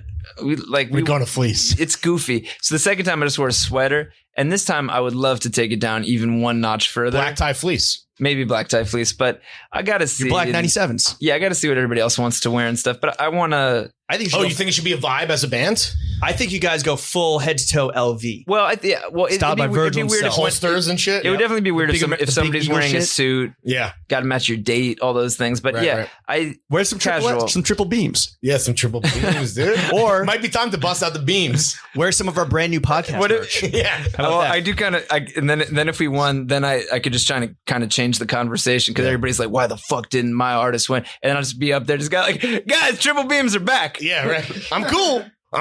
Or a custom Big Dogs tux. Whoever you wanted to win, I think we can agree on one thing. The triple beams are back, baby. I look cool in my new cool shoes. Bring a Great Dane onto the red carpet with you on a leash, or whatever the big dog actually is. Whatever that breed What is the breed? I think it's a Great Dane, no? With the beer barrel. Yeah, I don't know. Yeah, it kind of looks like a Saint Bernard. Saint Bernard. It's like Beethoven. Beethoven. Yeah, Beethoven. Yeah. Well, Ezra, listen, we recently went indie. Father of the Bride was actually your first album released on a major label. What was the biggest difference you noticed in like just how the album release or whatever is treated between a major and an indie? If I'm honest, I didn't perceive a difference At all. But you also got to understand something. When you on your Rip Van Winkle shit like me, and you release a record in 2013, and then you wake up and release one in 2019. Again, no wrinkles though. Yeah, no wrinkles. You're the white Pharrell. Because I was sleeping. Rip Van, no wrinkles. I was sleeping. But when when you a good CBD. when you take a step away from the music industry for that long, between 2013 and 2019, indies versus majors is literally the last thing you're thinking of. You're just like, kinda what the fuck is Spotify? Yes, yeah, there's so many differences then, and even just kind of like, how do you sell records? Does anybody still buy physical? No. iTunes? What's happened with the iTunes store? Like that's just about Trash. to shut down. So anyway, the questions I had didn't have that much to do with indie versus major, and I think a lot of the questions a lot of the issues that used to really divide them are not really as relevant in 2019. That's so fair. It was kind of like, are there people at the label that I can kind of bro down with and talk about music with? Sure. Yeah, it was kind of as simple as that. Just to get like more money out of them. Bigger budgets to rent out Yeah. I did Z-bars. Jonah for a third time. Yeah, although, in some ways it's like, I don't know. What's Jonah's directing fee? Oh, I don't know. I got to assume he did it for love of the game. The homie deal? That'd be crazy if like 2 years later I look at the budget and it's just like 1.5 million. It's like, fuck, I haven't You're like, recouped what? yet. I haven't recouped Jonah's video. Yeah. Got to make more albums. It's like, dude, I'm a major Hollywood actor. What do you think? Yeah, right. How much do you think this shit costs? Come on, bro. Ezra, I What want are to you, hit you. child? I want to hit you with a quick vibe check. Sure. What's the ideal vibe within which to consume Vampire Weekend music? Where we sitting? What are we smoking? Bathtub. Pink I guess it some depends. Kush. It depends on the album, but I always All right, like Father the of the idea. Bride. All right, Father of the Bride. I should we will say. vibe out everyone? Well, think about this. Oh, you know, I said about how I felt weird about the. Oh, is Kanye stealing the earth from us? That's how twisted you get as an artist. Is you're like, wait, he This heard, motherfucker stole the world. he heard about the earth too. Kanye stole the world. Wait, who's telling other people about the earth? Yeah, right. Like, yeah, so whatever. You get so the up mole? your, I you This get, motherfucker discovered the solar system? you get so up your own smell ass a that rat. You can be like, Yeah. you can be like, huh? You a rat or you a I pup? did see Virgil put it on a sweater, and I was kind of like, wait, what's going on? Damn, dude. Now Kanye told Virgil about the earth. I know it's one of the Chris's. Who's going to be next? Rob told- Kardashian? Yeah, man. I just like sit down the whole band and the whole team. And I'm like, we're not leaving this fucking room until I find out which one he's talking about the earth. Who here likes cheese? But so even before then, so Vibe this is check, vibe even check, before vibe check. this is, and of course, he probably doesn't even know this happened or cares. But before there was anything called Sunday service, when we were talking about Vampire Weekend coming back and what we were going to do, and I'm kind of just rattling off ideas like when I'm thinking, what does this album represent? Well, how does it feel? And because we had to reintroduce the live band just because we had some live commitments almost a full year before the album. And so I'm thinking like, it's better to introduce yourself with music, but we're going to go play the old music with a new group of people and a new look. So, we got to do this right, maybe seed some ideas. Right. And so people were like, well, what do you want to The do? rollout. And I said, you know what I think would be tight? All these shows you play late in some disgusting place that smells like stale beer. I was like, this album is about like a new day. There's like a freshness. It's crunchy, but it's clean. That's why the album cover Not stepped on. That's why the album cover is not the real Earth in a photo. It's like this idealized Earth with a white background. It's like almost like a futuristic, crunchy hippie America thing. front and center. That's right. Yeah. Except on the Japanese edition, we made Japan. Oh, clever. Very cool. That's very a cool. CD grail. That's representation. That's right. Very cool. And so anyway, when people were like, well, how do you think this affects the live show? And of course, we thought about how many people should be on stage and even just fun stuff like double drummers. It's fun. It's more musical. And I was like, we should do a morning show tour because our music, and it was a point of pride. When you start as a band, and you're on festival bills, we used to joke, we didn't make it behind like the curtain of nightfall Right. on the first record. You're Day playing stage. 3 p.m. And sometimes you're playing in blazing hot. Imagine what, Coachella gets cold at night or something. So imagine I want people passing out off their Molly. yeah. And so bright They haven't even blazing taken Molly yet. yeah, right. It's too early in the morning. So it's 11 a.m. so imagine you're really starting out. You're still getting those noon 1 p.m. slots. Yeah. So obviously there's less people on site, but even beyond that, it can just be a vibe killer. Imagine you're some band that dresses all in black. At night, that looks pretty Tool. cool. Yeah. Now we see you all like sweaty and shit. Yeah. And we see we can really clearly see all the lint on your black clothes. Yeah. It's just like a bad look. Some music doesn't work. But I always had this feeling when people would be like, oh man, was that like tough in the early days? I was like, no, what's cool is that Vampire Weekend, yeah, we can hold it. We could headline a festival. We've done a few. We can come out big, whatever. I was like, but you know what? When people came and caught us in that early afternoon slot on the first album at various festivals, it's like, it felt good too. Because our music Sunshine. our music doesn't need to Happiness. hide behind darkness, which, to be fair, so much of music is like, if you have like any kind of seemingly happy or carefree, whimsical vibe, it doesn't fit a certain type of vision of serious music. Right. So I was also looking for a kind of like, well, here's one place where we can do things that other people can't do. We can play in the sunshine and it's not a bad vibe. And so anyway, I always had that in the back of my head, like that's something we could push it even further. Fuck noon. Let's do 8 a.m. Yeah, right. You know, and the ass crack of dawn. It's like those morning raves. So yeah, exactly. Except not corny. Yeah, so we kind of like, we're like, you know what, that, and also I think people like that shit too when it's like you already did something. Versus, you know, sometimes it's kind of, it's like running in the morning. Even if you go to a great show and like, let's say, all right, Tuesday night, I just stepped out onto this cold ass street outside of a warehouse. Dude. Yeah, and it's 12:15 a.m. and I got to go to work tomorrow. It's like not a great vibe. Of course, we have to do that. The nature of touring means you have to occasionally play Tuesday night, whatever. So anyway, I was really into this morning idea. So the first show we did as our show back, we decided to do it in Ojai, crunchy little town in California. Before it burned to the ground. Our whole, it was right after actually. Oh shit. So it was also cool. They burned it to the ground. Yeah, fucker. We really ripped that night. But we actually raised some money for some of the relief efforts. Very cool. So when we put it together, we were like, I want this to be like a weekend. So we did Saturday night, Sunday morning. Oh, yes. And the Sunday morning was such a good vibe because we'd played a cool, fun set. And then Sunday morning we come out, our friend's Dead cover band open. And then we played first song, play Sunday Morning by the Velvet Underground. Nice. It was like a good chill vibe. It was like beautiful in Ojai. It was fleece weather. Right. It was like in the 60s. It wasn't like super hot. And, shorts and hoodie season. And everybody's like drinking coffee and kind of on a coffee high watching a show. And then it was over and everybody just go do their day. So anyway, run the rest of your errands on Sunday. Anyway, that was this is what Kanye stole from you. So then Kanye stole it. Kanye's like, wait, you're telling me we live on a planet called Earth, and there's a time of the week called Sunday morning. Come on, bro. Okay, so I put him onto that stuff. Yeah, anyway, we did that, and I guess that's all to say. You did that. But that's the vibe. That when I think about like listen to your shit outside. Any good band over the course of your career, you got to make Dark Night of the Soul music. 3 a.m. can't sleep because I got shit on my mind. You got to give them songs for that. But you know what? You also want that kind vibe, Daddy making pancakes in the morning. Equally vibe. important. This is the duality of man, I believe. That's right. Because Daddy making pancakes. Duality of dad. Coincidentally, Daddy making pancakes is the title of this episode. Daddy making pancakes. Daddy making Because pancakes. that's some shit. Everybody can remember it. You know, and if you don't have a dad, maybe your mom, maybe big brother, big sister. Yeah. Or if you were grandma, grandpa. Or if you're an orphan, well, guess what? You're a piece of shit and society already told you that. So or if you had a gluten allergy. There- All my celiacs out there, stand strong. Maybe making something else. But yeah, that's a good vibe. And I think some of our first album had that because I've definitely met kids who are just like, oh, my parents are always playing it. And the first thing I think was to myself is probably Daddy making some pancakes. Daddy making pancakes. Sunday morning, Daddy making pancakes. The album did have a bunch of collaborators on it. Who's your favorite? You can only pick one. Pick favorites. You can only pick one. Okay, All right. well, who do you hate the most? At the end of the day, like the closest collaborator is Ariel, the guy from the Hippos that I was talking about earlier.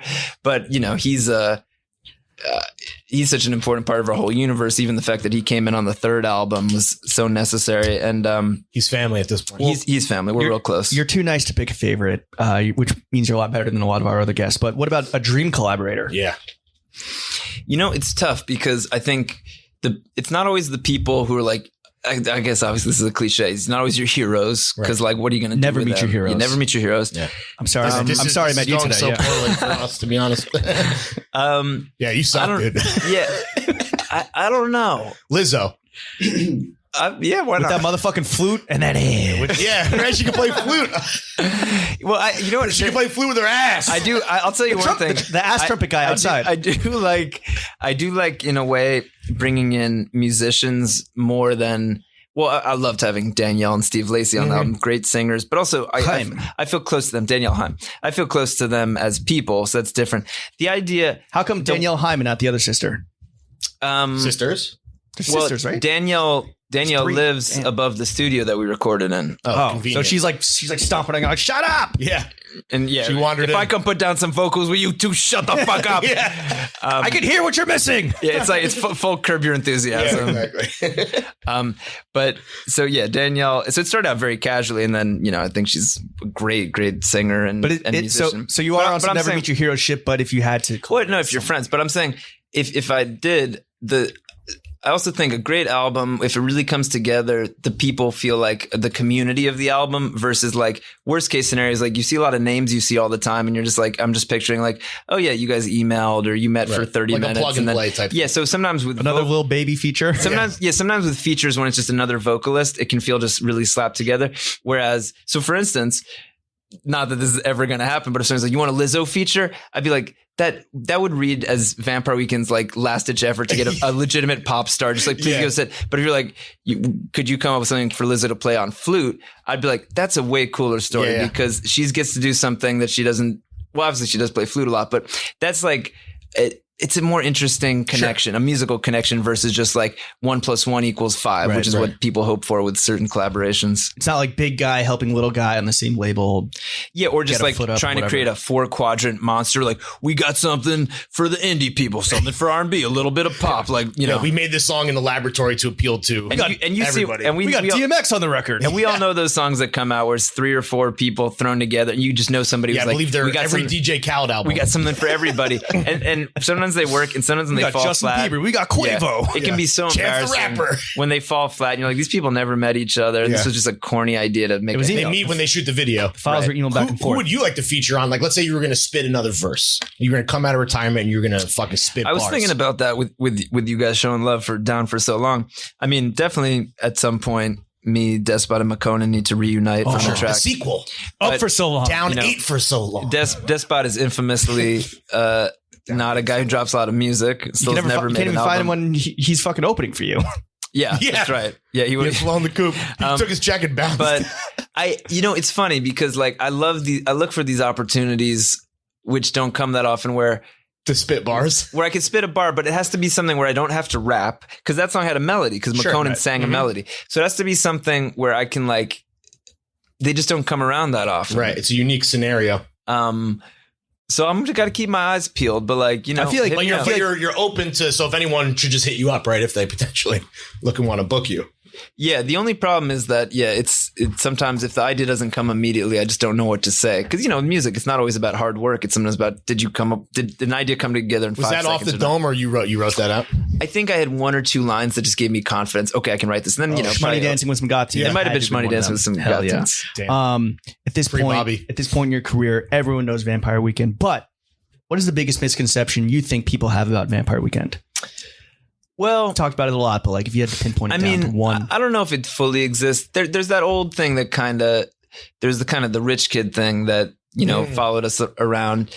And, in the grand scheme of things, everybody who's not broke is rich. So I understand that. But there's also a part of bars. That's a bar. That's a bar right there. That's my landlord. That's that's a real Galaxy brain take. I don't know if I really mean that. Might want to walk that one back. Yeah.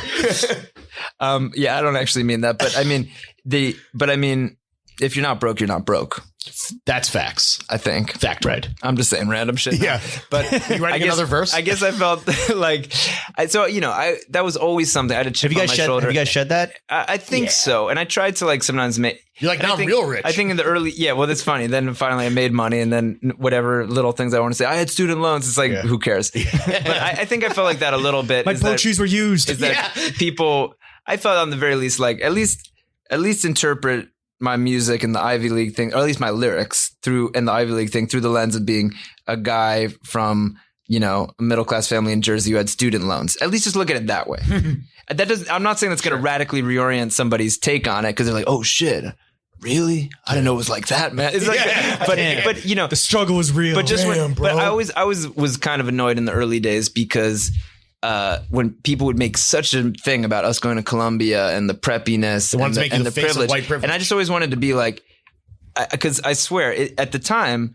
you got to remember that a lot of these music critics now who are very interested in what non-white men have to say, they weren't always right. A lot of these people, these motherfuckers were at Yale. Yeah, these motherfuckers were at Yale themselves, and a lot of those people.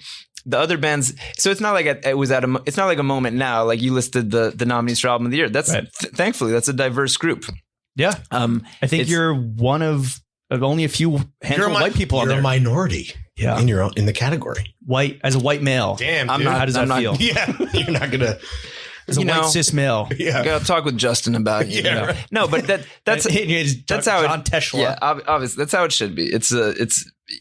I wouldn't feel. So you've shed white that. men should win nothing. Well, also, I think. Okay, so you've shed that. You've shed that. Yeah, but all I'm saying is that I just think the one thing. It's almost not at this point. It's not even about us anymore. I just always have a chip on my shoulder. I'm like, when one of you just would take all those mid 2000s buzzy indie bands, and I just want you to to actually go do some research and rank who went to private school. The Strokes, motherfucker. And rank who had student loans. And I just want you to find, not that anybody even gives a fuck anymore. I was like, go talk to Animal Collective and all these people. And I was like, just show me where I fall on the list. Yeah. You think the Hives weren't fucking rich? Come on. Well, they're Swedish. Exactly. They had that social. They had that told you so. They had that fucking social safety net. Exactly. Didn't pay for school. Didn't pay for health care. Dude. They're the most privileged of all. The fucking Hives. The Virgins. Those were the true rich kids. They even had a song called "Rich Girls."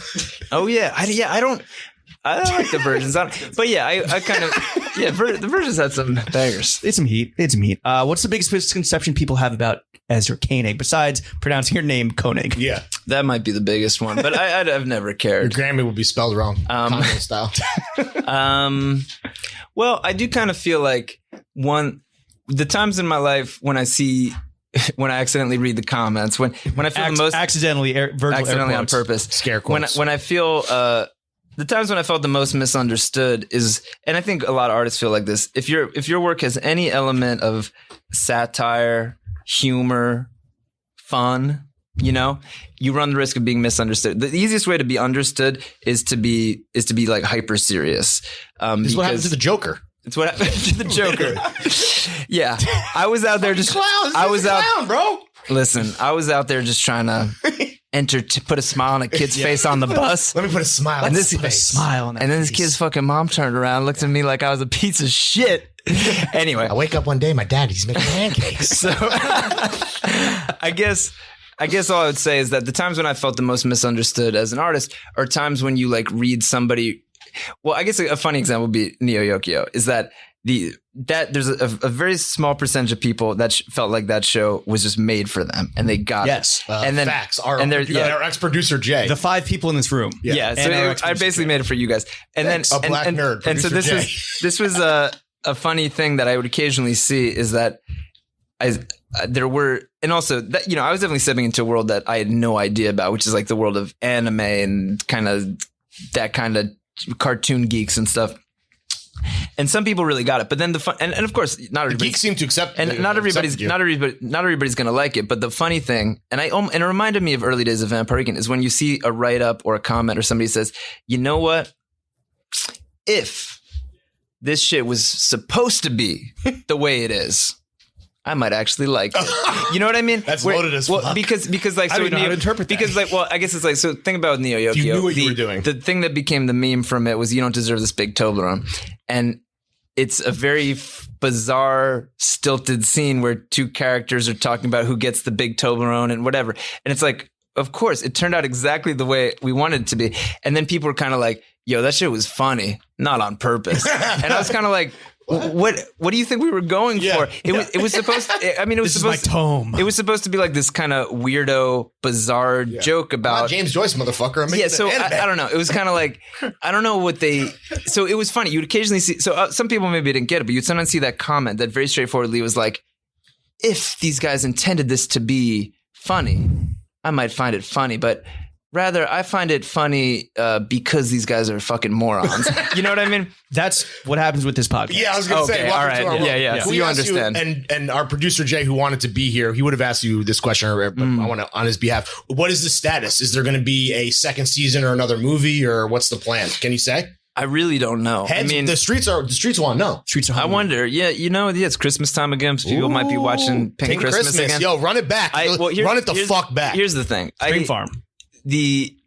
I don't think. Well, you never know. Netflix never tells you what kind of numbers something puts up. But they didn't even tell you. It sounds like no. They don't. They don't like tell us. Former. No. Yeah. Media companies don't do that. So look, obviously, it was kind of a culty thing.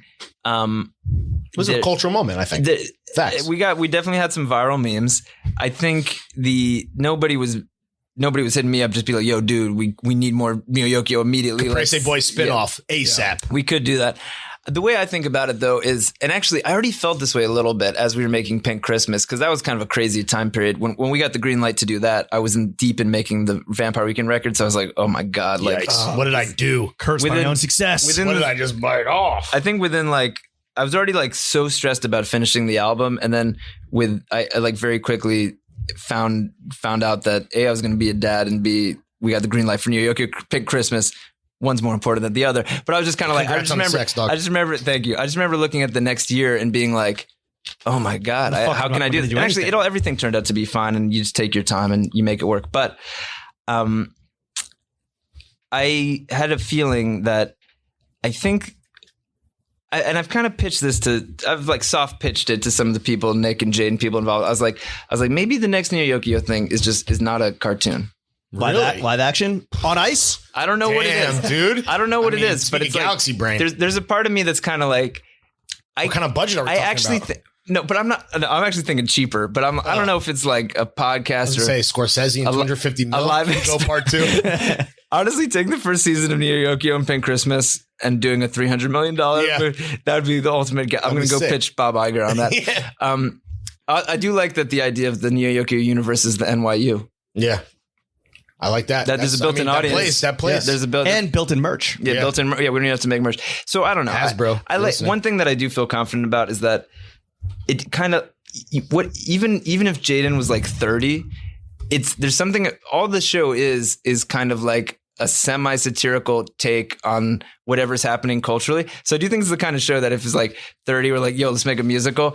We could somehow just do it. Right. So I don't know. I guess I don't feel a ticking clock on it. Whatever we do next, I think the right idea will come. Hopefully it'll be in between albums and whatever. Speaking of what's next phase of Vampire Weekend? Well, we're gonna do all the music nerd bloggers have stopped listening hours ago. So here's where we can actually break some news without it, having to blow up in your face or anything. There's nothing really to report. I mean, this year we're doing a bunch of still doing a bunch of touring, kind of like hitting some of the smaller cities, which is going to be really fun for us. Cincinnati, let's fucking go. No, Cincinnati's a big city. Cincinnati's the top. What's a small city? Bend, Oregon. Oh, the mountain run. Yeah, we got the mountain run, or like Guilford, New Hampshire. Never even heard of it. Live free or die. Yeah. Yes. No. Like, so, just smaller places and also just parts of the country we haven't hit. Like we actually went pretty hard in the Midwest. Oh, we're playing Cedar Rapids, Iowa for the first time. I'm just chilling in Cedar Rapids at the Vampire Weekend show. That's right. So anyway, we're touring not quite as hard as last year, but we're doing a bunch of shows. And then whenever I have free time, I'm getting in the studio trying to cook up that next podcast studio album. I get in the podcast studio and actually this is also a stew. That would be so by much any more. Other name. That'd be so much more pleasurable for me. Is if every day when I said I was going to the studio, I just went to a podcast studio and just talked with people about like, what if the next album sounded like this? I could easily, years could go by. Right, just talk about what it could be.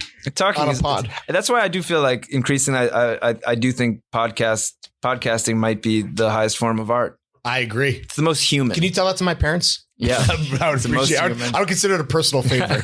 But me and Michael Bastian. With Vampy Weeks, like, is there an end goal? Is it just keep creating? Like, do you have a master plan? There's an end game. Yeah, 2 more records, right? Already planned out. I got to put the whole gauntlet together. Shit. I don't know why, but Infinity plaques. I have. So what? There's 5 Infinity Stones. Yeah, it's a whole hand. No, right? 6. No, it's because a what's hand. the 6th one? Gauntlet But is a hand. there's one on the center.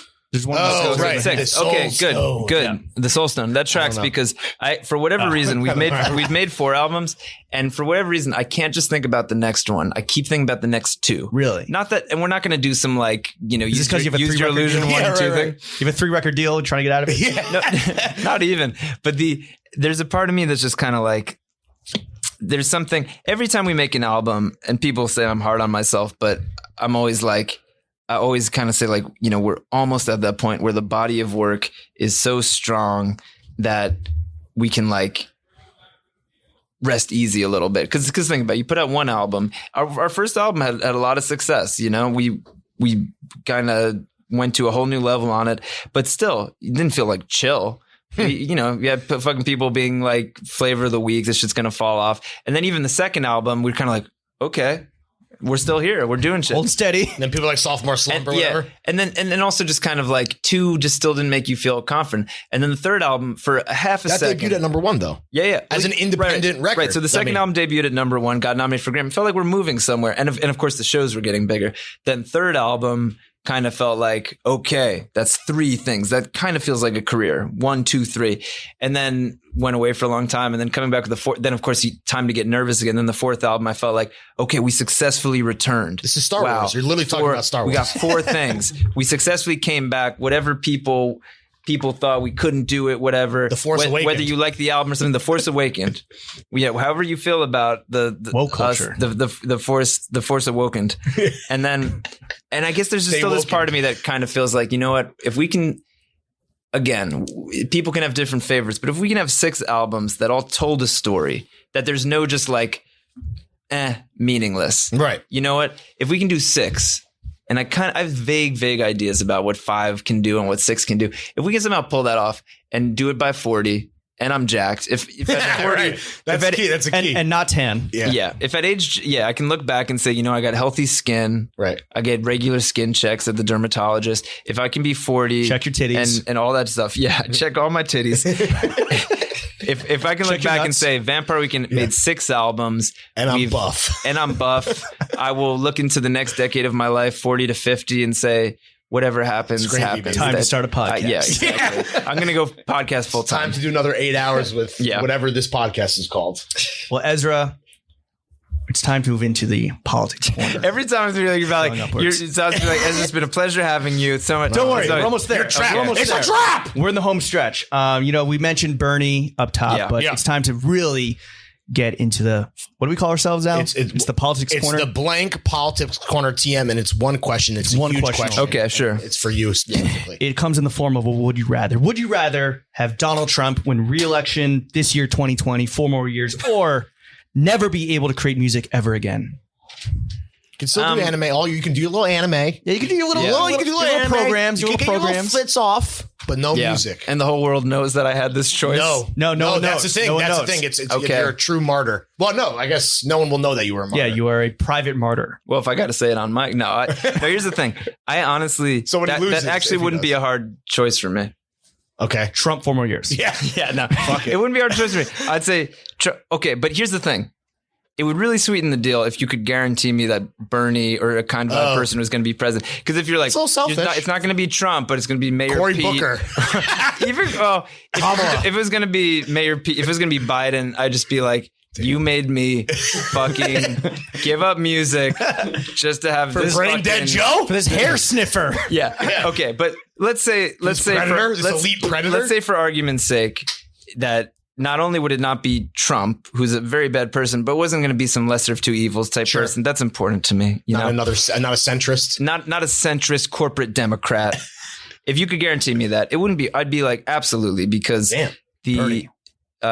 because Trump brings suffering. True. And if it's going to be a Democrat who's really, I think, cares about people like Bernie, who's really going to work to help stop this like nonsense, the insurance business, all this shit. It wouldn't be hard for me because I think I could have a lot of fun doing other stuff besides music. And I love music, but it's also a source of stress. Does Bernie listen to your shit? Yeah, have you hung out with the boy? We've shaken hands and had brief conversations. He dapped you up? When the first time we played one of his rallies, he said, what did he charge? I think just a couple coach flights. Yeah. Okay. That's a big sacrifice. Yeah, I was gonna say when you do something political, you find like chuckles. You got to because obviously you can't ask. Who do you think he's pulling for to win the Grammy? You or Ariana Grande? Because he had that epic exchange with her on Twitter and met her. If Ariana Grande beating Vampire Weekend meant that she could big up Bernie on the stage in a way that would make him win, that was sacrifice. I would absolutely. And also, are you going to big up Bernie if you win? Oh yeah. Have you thought about your? Or are you going to ask Lizzo to come feature with her flute? Yeah. Lizzo. I love you. I'll figure something out. But we're gonna do more stuff for Bernie this year. Actually, you're gonna be politically depending active, on when out in the fields. Yeah, depending on when this airs, we might be about to do. It's all kind of early days, but we're gonna go campaign for him again. But anyway. I would 100%. I could go have fun doing other shit besides music. Thank you for your service. We said it. Well, Ezra, we mean it. The time has come to wrap up the first section of ourselves and move on to the second section. Money. Cha-ching. Look, man, we're a very elegant podcast. We're above board, as not you can tell. gauche. Nope, never. Right. Elegant questions only. But I do got to ask you, how much money do you make? Yeah, what's up, dog? Well, I'm a freelancer. That W2 popping? It's different year to year. Yeah. So like next year, what? Okay. How about this? How much money would you like to make? Yeah. Put a number on it. I can't. There's not a lot of ways I can answer these questions, or I'm going to feel good about it. But like $1 billion? No. Well, here's one thing I can say is like, if I had to like say, in terms of my personal politics, zero. When I really think like, what's the most money anybody should have? Because look, if you're a hardcore, and maybe I could be convinced otherwise. If you're like a hardcore communist, it's gonna be pretty damn close, right? Everybody, there's gonna be different degrees one loaf of power. bread a day. Yeah. And I'm not saying, and I think I need to study more to see if I could be down with that. But when I think about, somebody like Bernie will talk about how the wage gap between the CEO and the average worker used to be 20 to 1 or something, and now it's 7,000 to 1. 20,000 to 1 or some shit. If I really think about, not that I have this much money, but like, what's the most money anybody in the world should have, where they can feel like I earned this. I worked so hard that I did something that sets me apart. When I think about that, I think maybe the most, like, if Jeff Bezos upper limit had, I don't know, $20 million. That's what I think. Which again, I know some people are probably listening being like, that's still too much. And for Jeff Bezos, think about it. That's 0.1%. Yeah. I think about that. If there was a world where the richest people had like 20 million, it's like, all right, you got your nice house. Maybe you got your second nice house. Right. You get to fly first class. You get to eat whatever you want. Jet skis aren't. You have a jet ski for sure. Like you can buy, if you had $20 million, you could buy whatever clothes you want. Buy a lot of drugs. Buy whatever drugs you want. Whatever vice. iPhone 11. And I certainly could revise this opinion, but I kind of feel like if in my life I'm ever lucky enough to get up there, I really will. I'd like to think I will absolutely pump the brakes. Shut it down. So are you at 20? So you're not at 20 million? No, you are at 20 million. Okay. What do you like to spend your money on though? Like you're a man, you're a global citizen. You're a man. Yeah. You're a man about town. Yeah. You're a man of the finer things. Like what do you like to spend your money on typically? You have great taste, bud. Thank you. You're very particular about your John's coppings. I'll say the one because I've actually because I don't spend a lot of money on cars or even clothes or anything like that. The one place where I really thank God, or the gods, whatever your religion is, where I really thank I really feel lucky and privileged that I haven't had to worry about money in about a decade. Or even worry about money in the way that my parents as middle class people had to worry about money so far. Knock on wood. Yep. The one place where I think, thank God, I'm so fucking lucky is just that can go never think twice about where to eat. I swear that's the night, because I it doesn't feel that long ago. I really have distinct memories. You blow a bag of Dunkin' Donuts every day. Yeah, exactly. And I don't like fancy restaurants, but I do like that feeling that you're out with everybody or something, and you just want to throw down your card. And are you picking up the tab? Is that like kind of how you operate in a group setting? Or you're like, I got this? If that's the case, we got to hang out more. Well, depending on who it's with. Actually, like. Because it's funny too. Actually, I recently had a conversation with somebody like, what's something that you wish you could tell your younger self? And I picture me being a kid, hearing my parents worry about money a lot. And not that they were ever in like, and not that they were ever in like, crazy trouble, but the way the middle class people really stress about money. How the fuck are we going to pay for college? You got to all this shit. College for sure. Even with my student loans, can we still cover the rest? That's stressful for parents, right? And so I picture like put it on having that kind of energy around me. And I picture being a kid and, when you have like at any given moment, you have $15 to $60, depending on how many like lawns you mowed or some shit. Right. And that feeling of like you going out and that feeling of just getting real, like, kind of like never being stressed, like not covering anybody ever. This is like when you're in middle school. I'm picturing being like 13 or 14 and just like feeling like, you go to like 7-Eleven and like nobody's gonna ever cover each other, right? Because we're all like a little stressed. Even the rich kid where you're like, why can't you just cover us? It just doesn't happen. There's a limited allowance. Yeah. And there's a part of me that kind of I wish I could just go back and say to myself, like don't sweat it. Don't ever hold a grudge that your friend owes you $3 from ice cream. I wish I could just go back and tell myself like be more generous. I think be more generous because I only felt more generous when I finally felt stable. And then you kind of look back and you're like, but no. that shouldn't matter. There's something nice about like just feeding the fan. Well, if you're looking for two charity cases, I'll take you guys out for dinner. But yeah, of course. Like I think in some ways, if you're ever with anybody who. I mean, tell us your address off mic. We're about to take show all these up. Groms out and pay for their meal. Like we're not expecting them to pay, so I get it. That's the way you do it. So I think in some Once a ways, year. So actually, I guess I just know this about myself that I've still got my kind of like middle class stressed about money values. That truly, if you were like this, John, this John costs $400, I would be like, how many times am I going to wear it? Blah, blah, blah. It doesn't matter if how many dinners is that? It wouldn't matter if I had a really good year or something. But if I was out with a group of people and somehow it got the bill got up, but I was with people who I knew were like sweating about money, and the check came and it was $400. I would throw down for it, and I wouldn't sweat it for a second because on the company that card. Feels good. It's like we did something together. Expenses and to stuff. the label. Yeah, seriously. Well, sometimes you can, and sometimes you can write it off. But yeah, so food is the one thing, and I guess I'm lucky because I don't have expensive taste with food. That it's not a few times a year the bill's $400 or $500, and you're just like, guys, I got it. And also, I'm lucky that I know people who Thanks for the in and out, Ezra. I know they do the same thing. But then other time, I could people sometimes go to these crazy restaurants with the $10,000 bottles. If I was like regularly at dinners where they're like, sir, the check is at $27,000. Yeah, I'd have a different except for checks. Yeah. But I will say there's something nice about what's your favorite food destination restaurant, aka restaurant in New York? In New York? Have you been to one of these food destinations? I mean, here's the thing. I'm not go-to spot. Just a short list. I'm not trying to front like I'm a man of the people, but I kind of am. Shake But Shack. so even when I come to New York, it's so pleasant for me to be on the East Coast. I feel so at home going to like Veselka or something. Right. Because I like the food there, and that just reminds me of like being at a little eating some Eastern European food in New York, and like wasted I like to go to wasted 4 a.m. Some borscht. So truly, that's the place I like to go to. Borscht. As far as like a little pricier restaurant, like I don't know if it's basic or not, but I always love Carbone. Oh, because the world spicy rigatoni at Carbone, and because you wear your chrome hearts and palm that's actually when you roll through. I feel like that's one of the more extravagant things I ever did. Is one time I was starving and I got to a dinner there, and everything's there is generally to share. Yeah, and I kind of got late to a dinner, so everybody had already eaten. And they were like, "What do you want?" And I was like, "I kind of want the veal parm." And I was like, "But that's like for the table." And they're like, "Yeah, go for it." And then the guy brought it out. And I just wolfed the whole thing down. And I think the veal parm there's like $70. I'm still, when it was just me, I was still kind of like, "Wow, you spent $70 on that." Dumb idiot. I still felt like that a little bit. Yeah, when it's for the gang, you feel better about it. What about LA food spots? Ooh.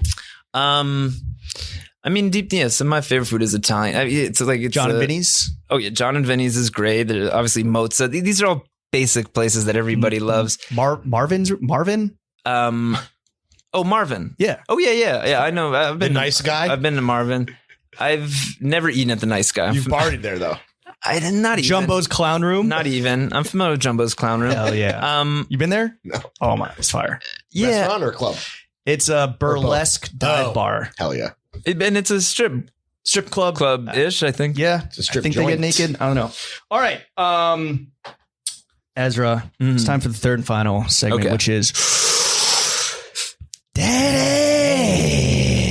You are a confirmed sex haver. Congrats on the sex, my guy. One-time confirmed sex haver. You think that just because I've sired a child? I guess it could be like I went to fucking school. Yeah, that's the traditional way. But I just want to point out for the future. That's true. For you guys. This is true. Okay, first of all, I have had sex in my life, but I just want to point out that for you. Thank you for clarifying. I just want to point out that for you guys. How many times have you had sex in your life? I don't know. At least once or twice, right? Yeah, 3 times. 30. Yeah, I don't know. That's a good question. Like, if you're somebody like, if you're not like crazy, like every weekend I fuck 15 people. If you're just somebody who's been in like a lot of like long relationships and never, and has not been like celibate for years. I don't know. What do you think? Like a couple thousand in your life? Yeah. Is that do you think that's average for a 35-year-old? Probably. 35-year-old rock star. Couple thousand I would nuts think so. in there. Yeah. How much lubriderm have you gone through? That is for my face, sir.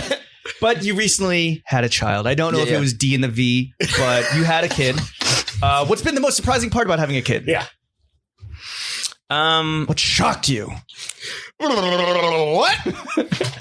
It's still we're still kind of learning. It's in some ways I don't have any. There's nothing like novel about it because you read a tutorial on YouTube. Yeah. Well, because it's very novel for me in my life, but in terms of like answering questions about it, it's like kind of everything that people say is true. It's true. like it goes fast. Why won't this motherfucker it's amazing. sleep? You feel there's exhausted, ups and downs, but also just like a lot of shit and vomit. Puking on my Barena. Feeling a kind of a connection and love in a way that you couldn't quite picture. Like, you didn't know you had the capacity to feel that way. And it's just different. Like, it is just different. Like, there's something about another generation kind of like. Does your kid have an Instagram handle? Oh, absolutely not. Well, and also I'll tell you one thing that kind of surprised me a little bit. Maybe I shouldn't have been surprised. It's just that because, and maybe I shouldn't even draw more attention to it, but we're just real private. Like we really didn't need to know anybody that we had a kid. We didn't need to know anybody. We didn't need anybody to know that we had a kid. Right. Because like, who cares? And also, there's no press release. Oh, absolutely. Breaking. There was no press Ezra release. Fox. And then, and we were we were real. And also because at the end of the day, like, of course, when you're an entertainer, you're lying if you say there hasn't been an upside to being a public person, because obviously it's your job. There's an upside. But when you are talking about like a tiny little baby, they can't consent to anything. Baby. Yeah, true. There's absolutely. So you didn't sell his pics to you could use them to build like more of a brand for yourself or as a family. But then I have to imagine that in the next 10 to 20 years, you're going to see a wave crashing of kids being like, my parents fucking made a Instagram. Do you realize what I was born into? I had no choice in any of it. You're going to see lawsuits, all sorts of wild shit. This username is trash. Like kids emancipating themselves from their like momagers and dadagers, but like from Instagram shit. And even, and not even in like on some LA shit, just like a regular family in Indiana where it's just like, I didn't want to be part of your fucking YouTube channel, Dad. Yeah, right. You fucking pranked me when I was 3. That was, fuck TikTok. So that shit is lame. I guess I was a little bit surprised that like who wrote about it and stuff. I wasn't surprised that gossip websites wrote about it. That's what they do. There's but like Pitchfork covered it. Yeah, and I even like asked them to take it down. Slow news day. Yeah. I asked them to take it down. What did they said rate no. your kid? Oh wait, really? Yeah. Oh shit, dude. They said no. Yeah. Damn. What did they rate your kid? I know. And that good one. I'm trying to be as galaxy brain about it as possible and not hold grudges and stuff, because I'm just like, fuck Condé Nast. They'll be dead in 2 years. I'm trying to really like think about like, what's fair and not fair in this world. Well, one thing that's for sure is I don't understand how I'd like to think that there's going to be a turning point in the world where, like we said, privacy is not just a concern for people of note whatsoever. Or everybody's a person of note. Everybody could be a person of note tomorrow. You get a viral tweet. You get fucking TikTok goes viral. Pod might go viral. I'd like to think that more people, although clearly we're fighting against a giant wave, that more people, whether you're fucking talking about Brad Pitt or you're talking about just like a 14-year-old who goes viral on TikTok, will have more feelings about privacy and what needs to be written about and what's the responsibility of a free press. And also it's so complicated because you have all these. There's the chilling effect of lawsuits. People are trying to like hurt the press and not let them do their jobs. But you also have the trashiest of the trash gossip shit happening. It's a confusing world. It is. I'm still working out my thoughts about At least it. you don't live in the UK. Oh, what? Because the conservatives won or because of the press? Both. Yeah.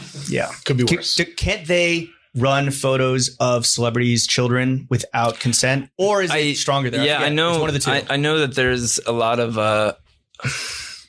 I've heard about all sorts of lawsuits and fights about at least they'll getting hack your stuff cell phone. blurred and things like that. But it's all a good.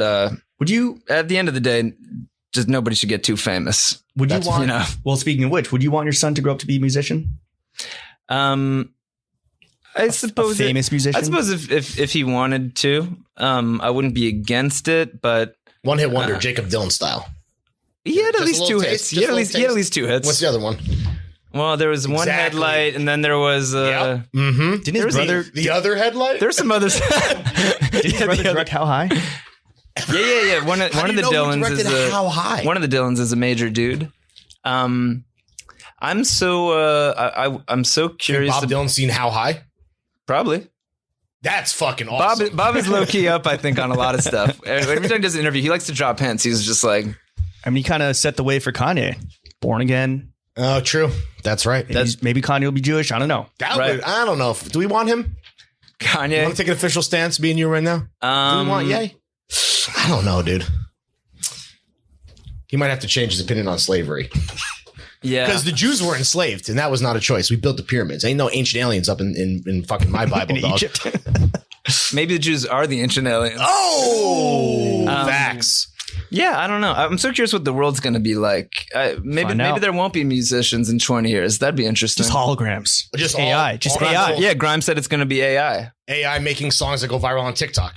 So the Matrix. Whatever melody and lyrics are going to go the most viral. Actually, I will take a moment to say a quote that I've always found very interesting, which I think was quoted.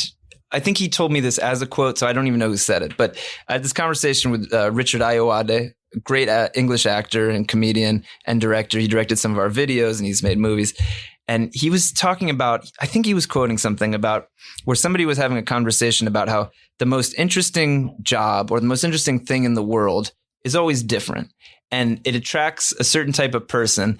And I could think, and I think even in our lifetime, if you think about, if you're like a cool New York guy in the 40s, maybe you'd be Allen Ginsberg. Yeah. You want to be a poet. And then when those guys saw Bob Dylan come out, they're like, oh shit, this is the next wave. And then after that, maybe you'd be like, after Bob Dylan, maybe you'd start to be like Scorsese. Maybe it's cool to be a down and dirty director. These are the people who that's like the real pinnacle. life, ton of real life story. Or an actor or something. Yeah. And maybe after that, you're kind of like, no, it's a rapper. In the 90s, then it's a SoundCloud rapper. Whatever it is, this idea that in different eras, you'd be attracted to different things. And maybe before, at some point, it was probably a painter. Yeah. You know, like where, if in the teens, Paris in the 20s. You're Matisse or some shit. Yeah, that's probably a little bit cooler than if you were like it's whoever's a singer. It's just because the media changes. It's a mime. Better than a mime. It's whoever's getting the most pussy. There's an element of that. But also, it's like, it's throughout history, there's been one constant. What gig will get me the most trim? Well, and that's what I'm doing, leaning all the way in. It might be podcasting. It's probably some intersection of like, where is there room to grow and be interesting, but where are the eyeballs pointed and what feels, whatever. Well, and it's funny. That's actually, it's a Venn diagram. Well, that makes it even funnier because he said that as part of this conversation, he's like, and for instance, in the 15th century, it was a bishop. Yeah. Fuck farming. I want to be part of the church. If you were like an ambitious person who wanted to be where the action was and be part of the conversation or something in the 15th century, you wouldn't be like, oh, let me be a musician. That's a loser job. Well, I'm going to go play my fucking lute. My lute around town. You're going to hell. It's like, so, if Kanye had been in, 15, you would have been a pope. 16, you would have been Kanye would have been Pope. Pope Ye. Yeah, Pope Ye the first. So anyway, I always like that idea, and there's sometimes even as a musician where I'm like, obviously I have a deep connection to songwriting and music, so I wouldn't trade it for anything else. But I always think about that. Well, what if I'd been born 100 years earlier and I had the same ambition and the same creativity or whatever? Would I have been drawn to something else? And I'm very curious to see if through the rest of our lives. I mean, if your you're son will be a podcaster. I honestly if you were 15 years old now, you would want to become a TikTok star because that's what's getting or a vlogger. A high schooler the most or pussy. A vlogger. I do think.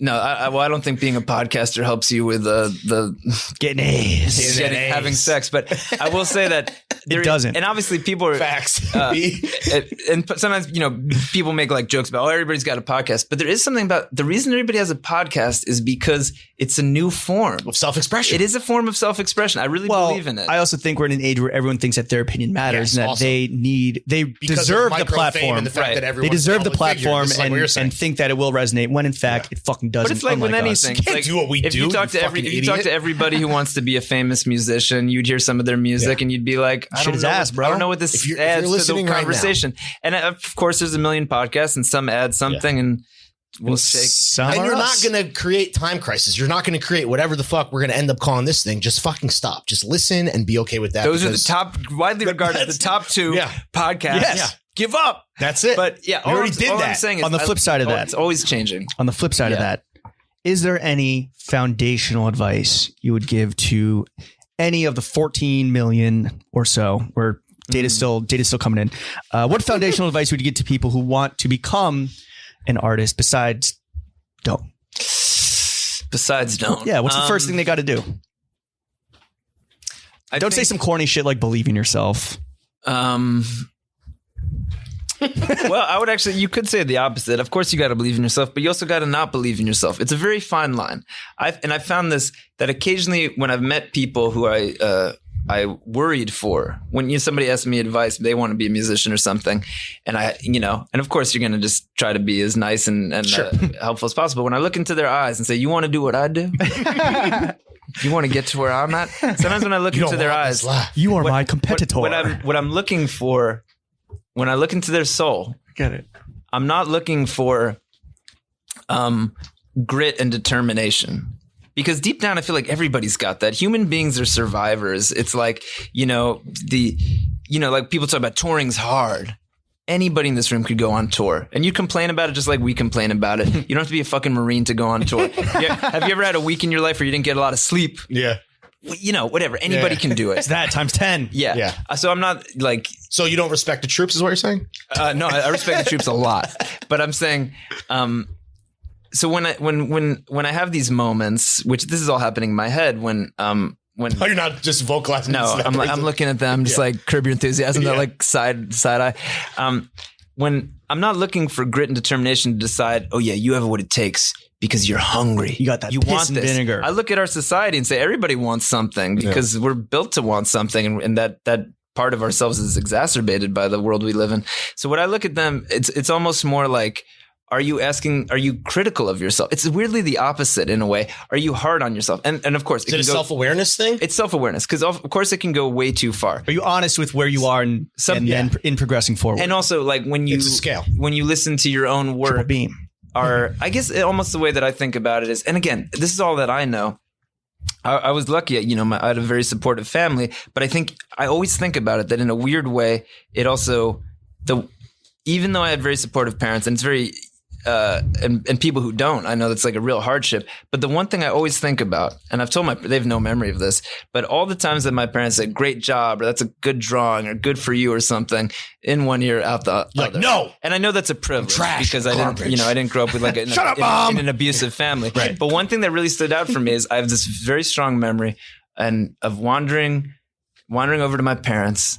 After I kind of like, little smart ass 4 or 5 year old walking around the house. And I came into the living room and I said, "You know what I just realized?" And they're like, "What?" I was like, "You know why they call it the dining room?"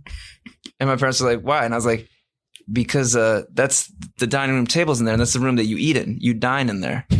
And they laughed at me because I thought, "Shut up, dummy." Well, yeah, they didn't call me. Practicing stand-up. They didn't. No. I think. Did they laugh at you or with you? No. They laughed at me. It's precocious because I think I was a little kid and I was interested in words and language, and I really thought I figured out something. Oh, like you unlocked. Yeah, no, I wasn't being funny. I really thought because you unlocked the swag. Because I guess even as an adult, somebody could sometimes tell you some interesting etymology, and you'd be like, "Do you know that comes from the French word?" That's what I thought I was doing. Did you know that the word dining in dining room comes from the word dine, which means eat? Which means eat. I really thought I'd figured out something smart. And your parents were high as hell, and you're just like, "Damn." And they're like, "Yo, no way, dude." That's why you can't be too high around your kids. You'd find everything profound. No, but I remember, and I feel like they were like, "Oh, we wouldn't have laughed at you." But I was like, whatever energy you gave me was enough for me to know I wasn't special for thinking that. Right. And I remember that so much more than any time somebody told me good job, because it reminded me of like, in your life, you're going to have instincts that you, for a half a second, you think, "Wow, I'm a genius. I figured some shit out." And then sometimes you do need people. And if it's not going to be other people, you need to build that part of your brain that a few seconds later says, "Was that such a profound insight?" Because you need to differentiate. When do you really have a good idea versus when are you just kind of high on coffee and just feeling yourself? Sometimes you need to lose all your intellectual property to a sports media company to move forward. That's right. Don't coke me. That's what it is. All right. Speaking of people that we all laugh at, we're going to move into, normally it's 60, but we're joined by R. Kelly, 90 Seconds of Thirst. 100. We're going to open up the floor to our 3 Groms here. Ask you one They're going to ask you anything, pitch you on something. They got one thing. Okay. Let's start with Chuck. And we're wrapping up here. Okay. Let's start with Chuck. Ezra, I don't have a question. I just want to say I'm a big fan. Oh, thank you. I love you. Oh, really? I was hoping after the pod you could sign my Petrified Good shorts. Oh shit! And my vinyl. Wow, amazing. Your question is, will Ken Ezra sign them? Yeah, maybe. Yeah, May you, not can you? Wait, so when we made fun of you for walking in the elevator, we were all together, and you had a Sharpie behind your ear, and we made fun of you, asking if you're going to ask Ezra for his autograph. You're right. I asked Sean to bring me one from his work. I brought him the Sharpie. All right. Well, and arguably, when you ask somebody to sign memorabilia, it's not just an autograph, it's an investment. Yeah. Maybe. Do you get asked for autographs anymore, or is it all just selfies? Ooh. If somebody stops me on the street, it's going to be a selfie. If it's a fan on the street, Sign my forehead. If it's Sign my tits. But then obviously the most interaction we have is like depending on the venue. Right. If there's to walk to the bus, you got to walk through the back. Sure. And kids line up, or I shouldn't say people of all ages. Grown men. It's embarrassing. It can be all. It can be all of it. But if have you ever signed any titties? I really don't think so.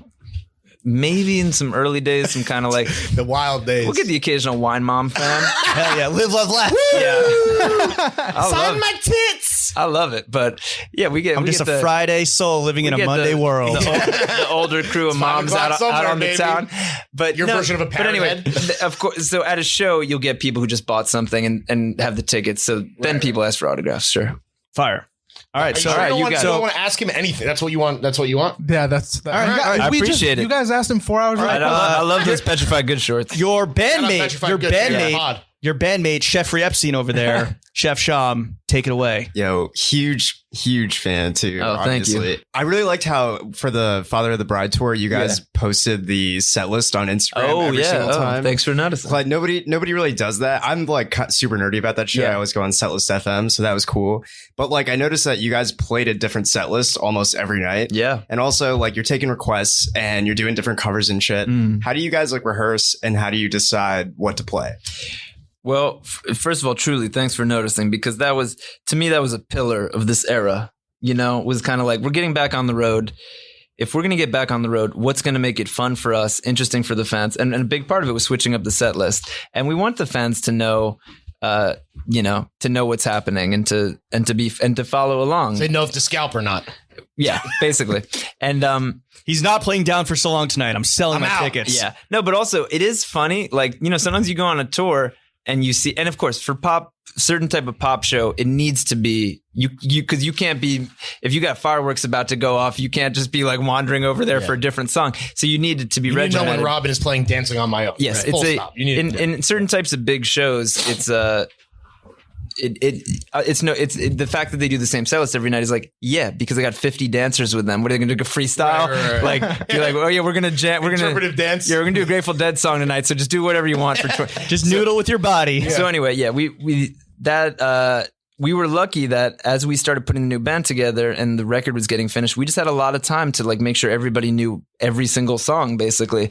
So including Down for So Long, and we did one version of Down for So Long. We just it almost sounded like Weezer "Say It Ain't So" when you played it on guitar. Down for So Long. Yeah. But so we basically, it was nice that we had a lot of time to kind of get the new band together and have everybody learn all the music. So we, at this point, of course, somebody might request a really random song that we don't know, but generally, if somebody requests something, maybe we played it a couple weeks ago and we just you didn't have plants in the audience. Yeah, no, like, play the new single. It's awesome. No, we've never had plants in the audience. Can't get enough. And sometimes people have signs, and that makes it. But so you're a little less on the spot because if I see 2 signs and I want to play one song, I can pick that. But sometimes we just call on people and they'll call out random stuff. It can be funny. What's the worst request and the best request? Well, this sounded bad at the time, but actually I respect this dude so much. There's this dude in a bucket hat at our show in Toronto. Because the bucket hat plays an important role. Oh yeah, sometimes I pick people. It was Jamiroquai. And play Virtual Insanity. And so we just played our whole show. And in the show that we play a lot of the hits. And then so this guy, I don't know if his friend brought him there or if he was just high or he just literally wanted to hear it. But we're like, all right, man, what song do you want to hear?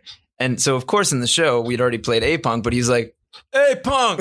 And I'm like, what? I was like, we played that already. And the rest of the crowd is kind of like, yeah. Because, you want another song. The other fans like, let's hear something we didn't hear yet. And then I was like, something else. And then I came back to it and I was like, you know what?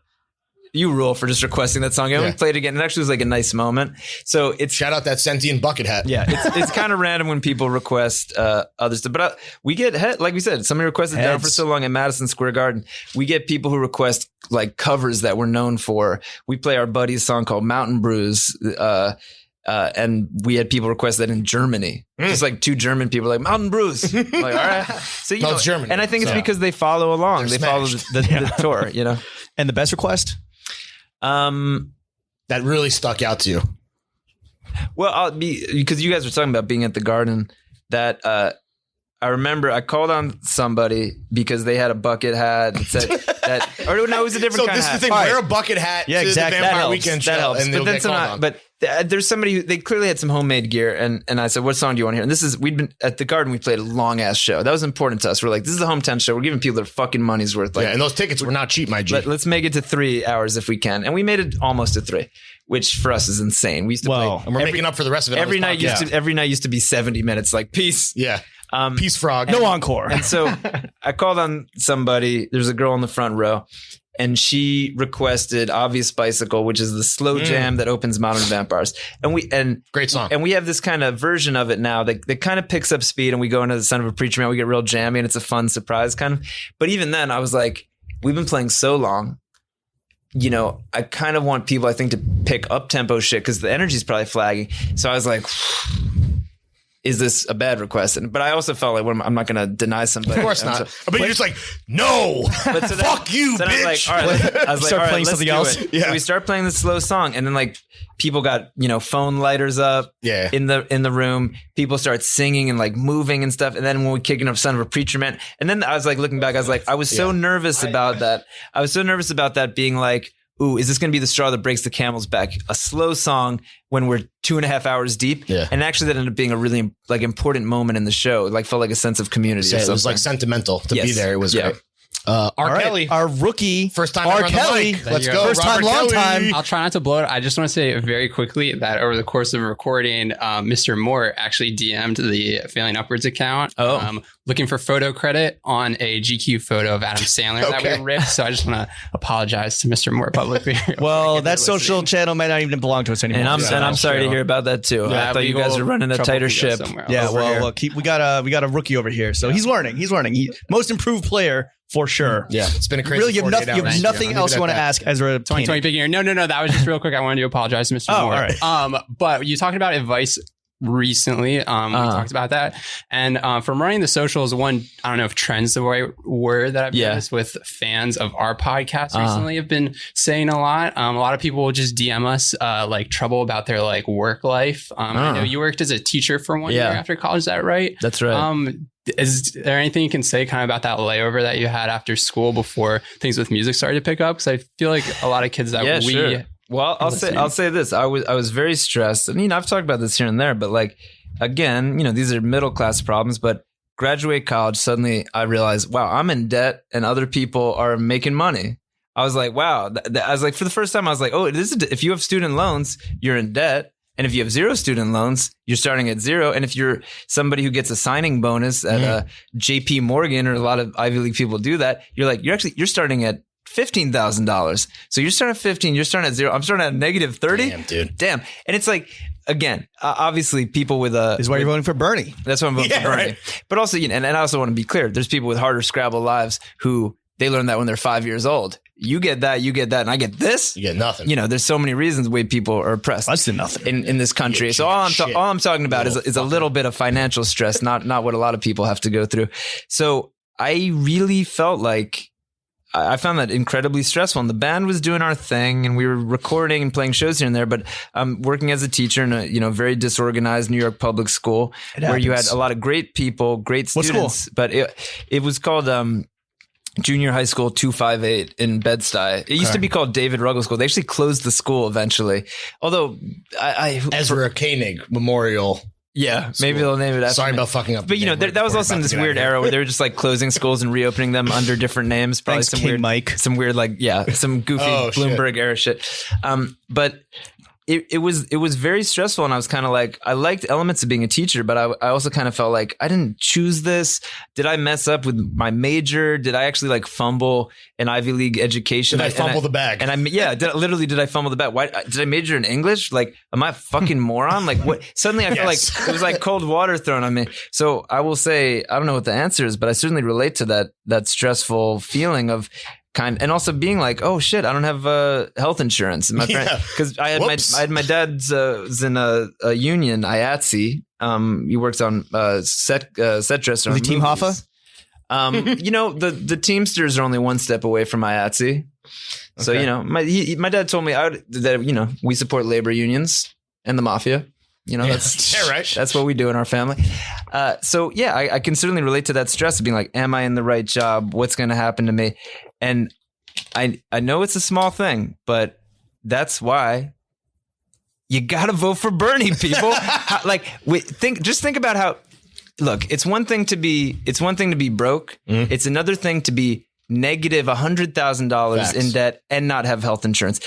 And the fact that it seems boring to people that Bernie says this shit over and over again. They're like, okay, dude, healthcare and student debt. I don't really care.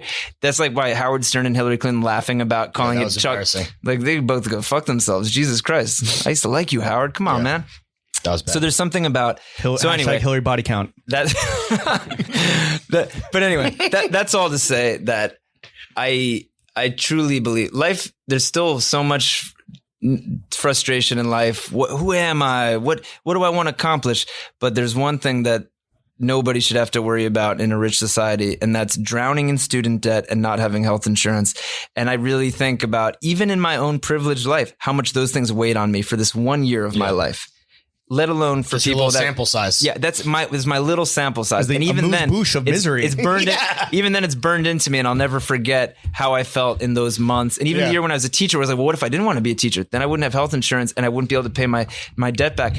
That still stays with me all these decades later. Now I'm buying two the same fleece. Yeah, right. So anyway, Ezra, listen. Obviously, these political issues are very important to you. If you do, God willing or God's willing, win the Grammy, may I suggest you don't wait 4.5 hours before throwing proclaiming these very important. No, I'm just fucking with you. Similarly, I'd like to offer you actually some more advice in our final segment before we kick the fuck out of here. Is this going to be one big episode, or are you just going to go fucking crazy and be like, no, I think we're going to break it up into, I think it's going to be an entire season. We're going to do 10 episodes, just 80 of them. There's something cool. That'd be kind of like Grateful Dead vibe of just being like 1 5-hour podcast. I mean, again, if it's behind the paywall, let's fucking rock and roll. Dive in. Well, before we kick you out of here, if you promote whatever you want to promote. This is the Irishman of podcasts. Yes, exactly. Before we kick you out of here, we're big fans, huge fans of your art, of you as a person, of your, and most importantly, your fits. Yeah. Thank you. Thank you. Yeah. Your John's more than anything else. You're doing amazing, sweetie. But we want to see you do even better. We want to see you thrive. And we know how you're going to do that. So we want to offer you some constructive criticism. All right. It's all meant to build you up further to these end goals. I'm into constructive criticism. Yeah. Take it or leave it. But please take it. We're just throwing it at you. First up, the next Neo Yokio. We don't know what form it's going to take, but let us voice some motherfucking characters. Or be in it if it's like that'd be really good for you, I think. Yeah, you guys are a good duo. Yeah. Let's go. Some people said we're the 3/4. No, we're the less ethnic, less funny Jesus and Mero. You got to start somewhere. Yo, for real. Only upwards. So that's the first one. So just pocket that. On the backs of that, maybe we just start fresh with a new property. Right. We're pretty charismatic. There could be potentially an anime show about us, our lives, failing upwards throughout the fashion industry, kind of like an anime Girls with Bros. Okay. Like the show Girls, Lena Dunham Girls. Yeah. We'll pitch it to Nick Weinfeld. Yeah. But you should produce that. If we have you on as a director, writer, producer. Yeah. Carte blanche, final cut. Male whatever. girls. Yeah. Exactly. Anime version. Yeah. Cis boys. How about this? You're you mentioned that you're in the studio, you're just noodling, you're just fucking around, you're figuring out the next 2 albums. Right. Breaking news here, you heard it here first. How about, in between sets, sessions, whatever, just obviously you have a lot going on up here. Just write and record a new theme song for Failing Upwards. Yeah. Oh, some proprietary that we can make some streams off of, All right. Right now it's Teenage Dirtbag, but we're open. Something in a Teenage Dirtbag vein? That's up for you to decide. Something triumphant. Whenever you come up with the name of this, whether it's the old name or a new name, it's called Down for So Long. Yeah. Okay. I can definitely help get Down for So Long. Schmoney Dancing with some goth teens, the podcast. Some goth teenage dirtbags. Schmoney Dancing with some goth teenage dirtbags. There it is. That seems like a cumbersome title. Yep. Anyway, just file that away if you have some free time. All right. So listen, let's put all the cards on the table. Yeah. Our boy, Jeffrey Epstein, super producer. The past 48 hours have been a disaster related to terrible production stuff. We don't need to go into the details. Okay. But he's blown it. It just so happens that I heard that your father-in-law, arguably maybe the second greatest producer of all time after Scott Storch, I would say probably. We're looking for some help. So I don't know what Quincy Jones is up to, but listen, we potentially have a slot available. Getting into producing podcasts. He's got a thriller plaque and a podcast plaque, an untitled podcast. It could be. I mean, look, that guy, unbelievable amount of energy. He's still working every day. That's what I'm saying. He manages artists. He still writes music and He's stuff. looking for a side gig. So I've never heard him speak about podcasts. Does he know podcasts exists? He definitely would know podcasts. Does he know he gets fits off? Oh yeah, definitely. Does he know he's the GOAT? Does he walk around with that kind of swagger? Well, I think he knows he's the GOAT, but he is like very humble. Cool. He'll always, the guy who never forgets where he came from, and also a guy who like really can like talk to anybody. Just like us. Yeah, that's who we want on the podcast. That's who you guys remind me of. But he, Big Q. He does have amazing clothes, and yes, he does. And there's certain stuff that like kind of only he can pull off. And he's like, and speaking of like people who are like really rode for a brand for a long time, the Quincy Masoni connection is a really huge.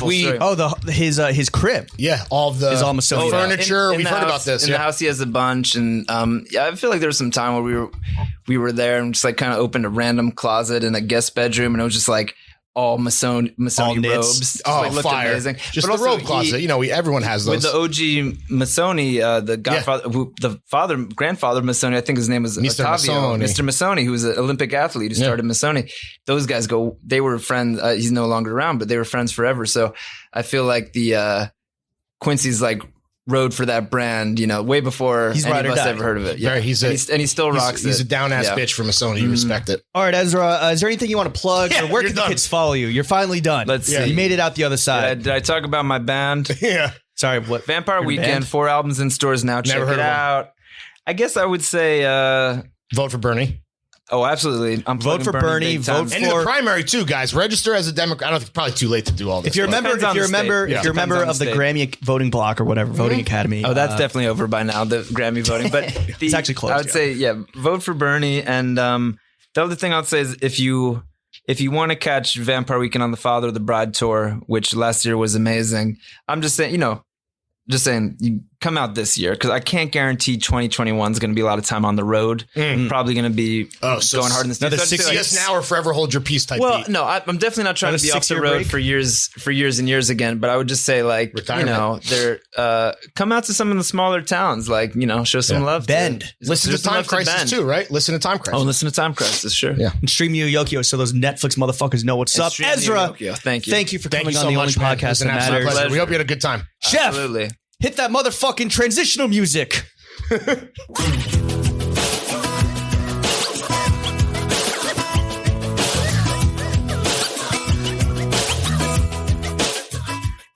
Yo, first Patreon ep in the books. Get used to it. Like, thank you. We love you.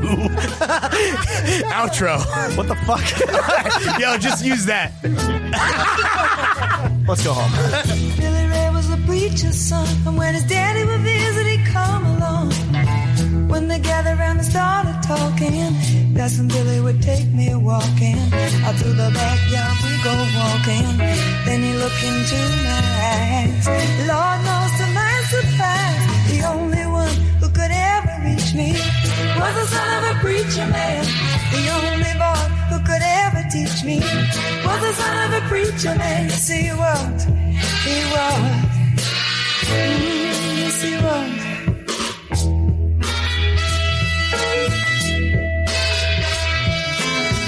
Being good isn't always easy, no matter how hard I try.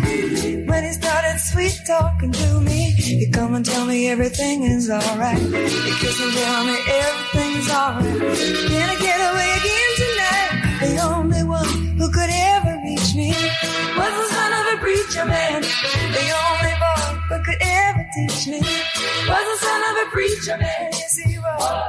He was.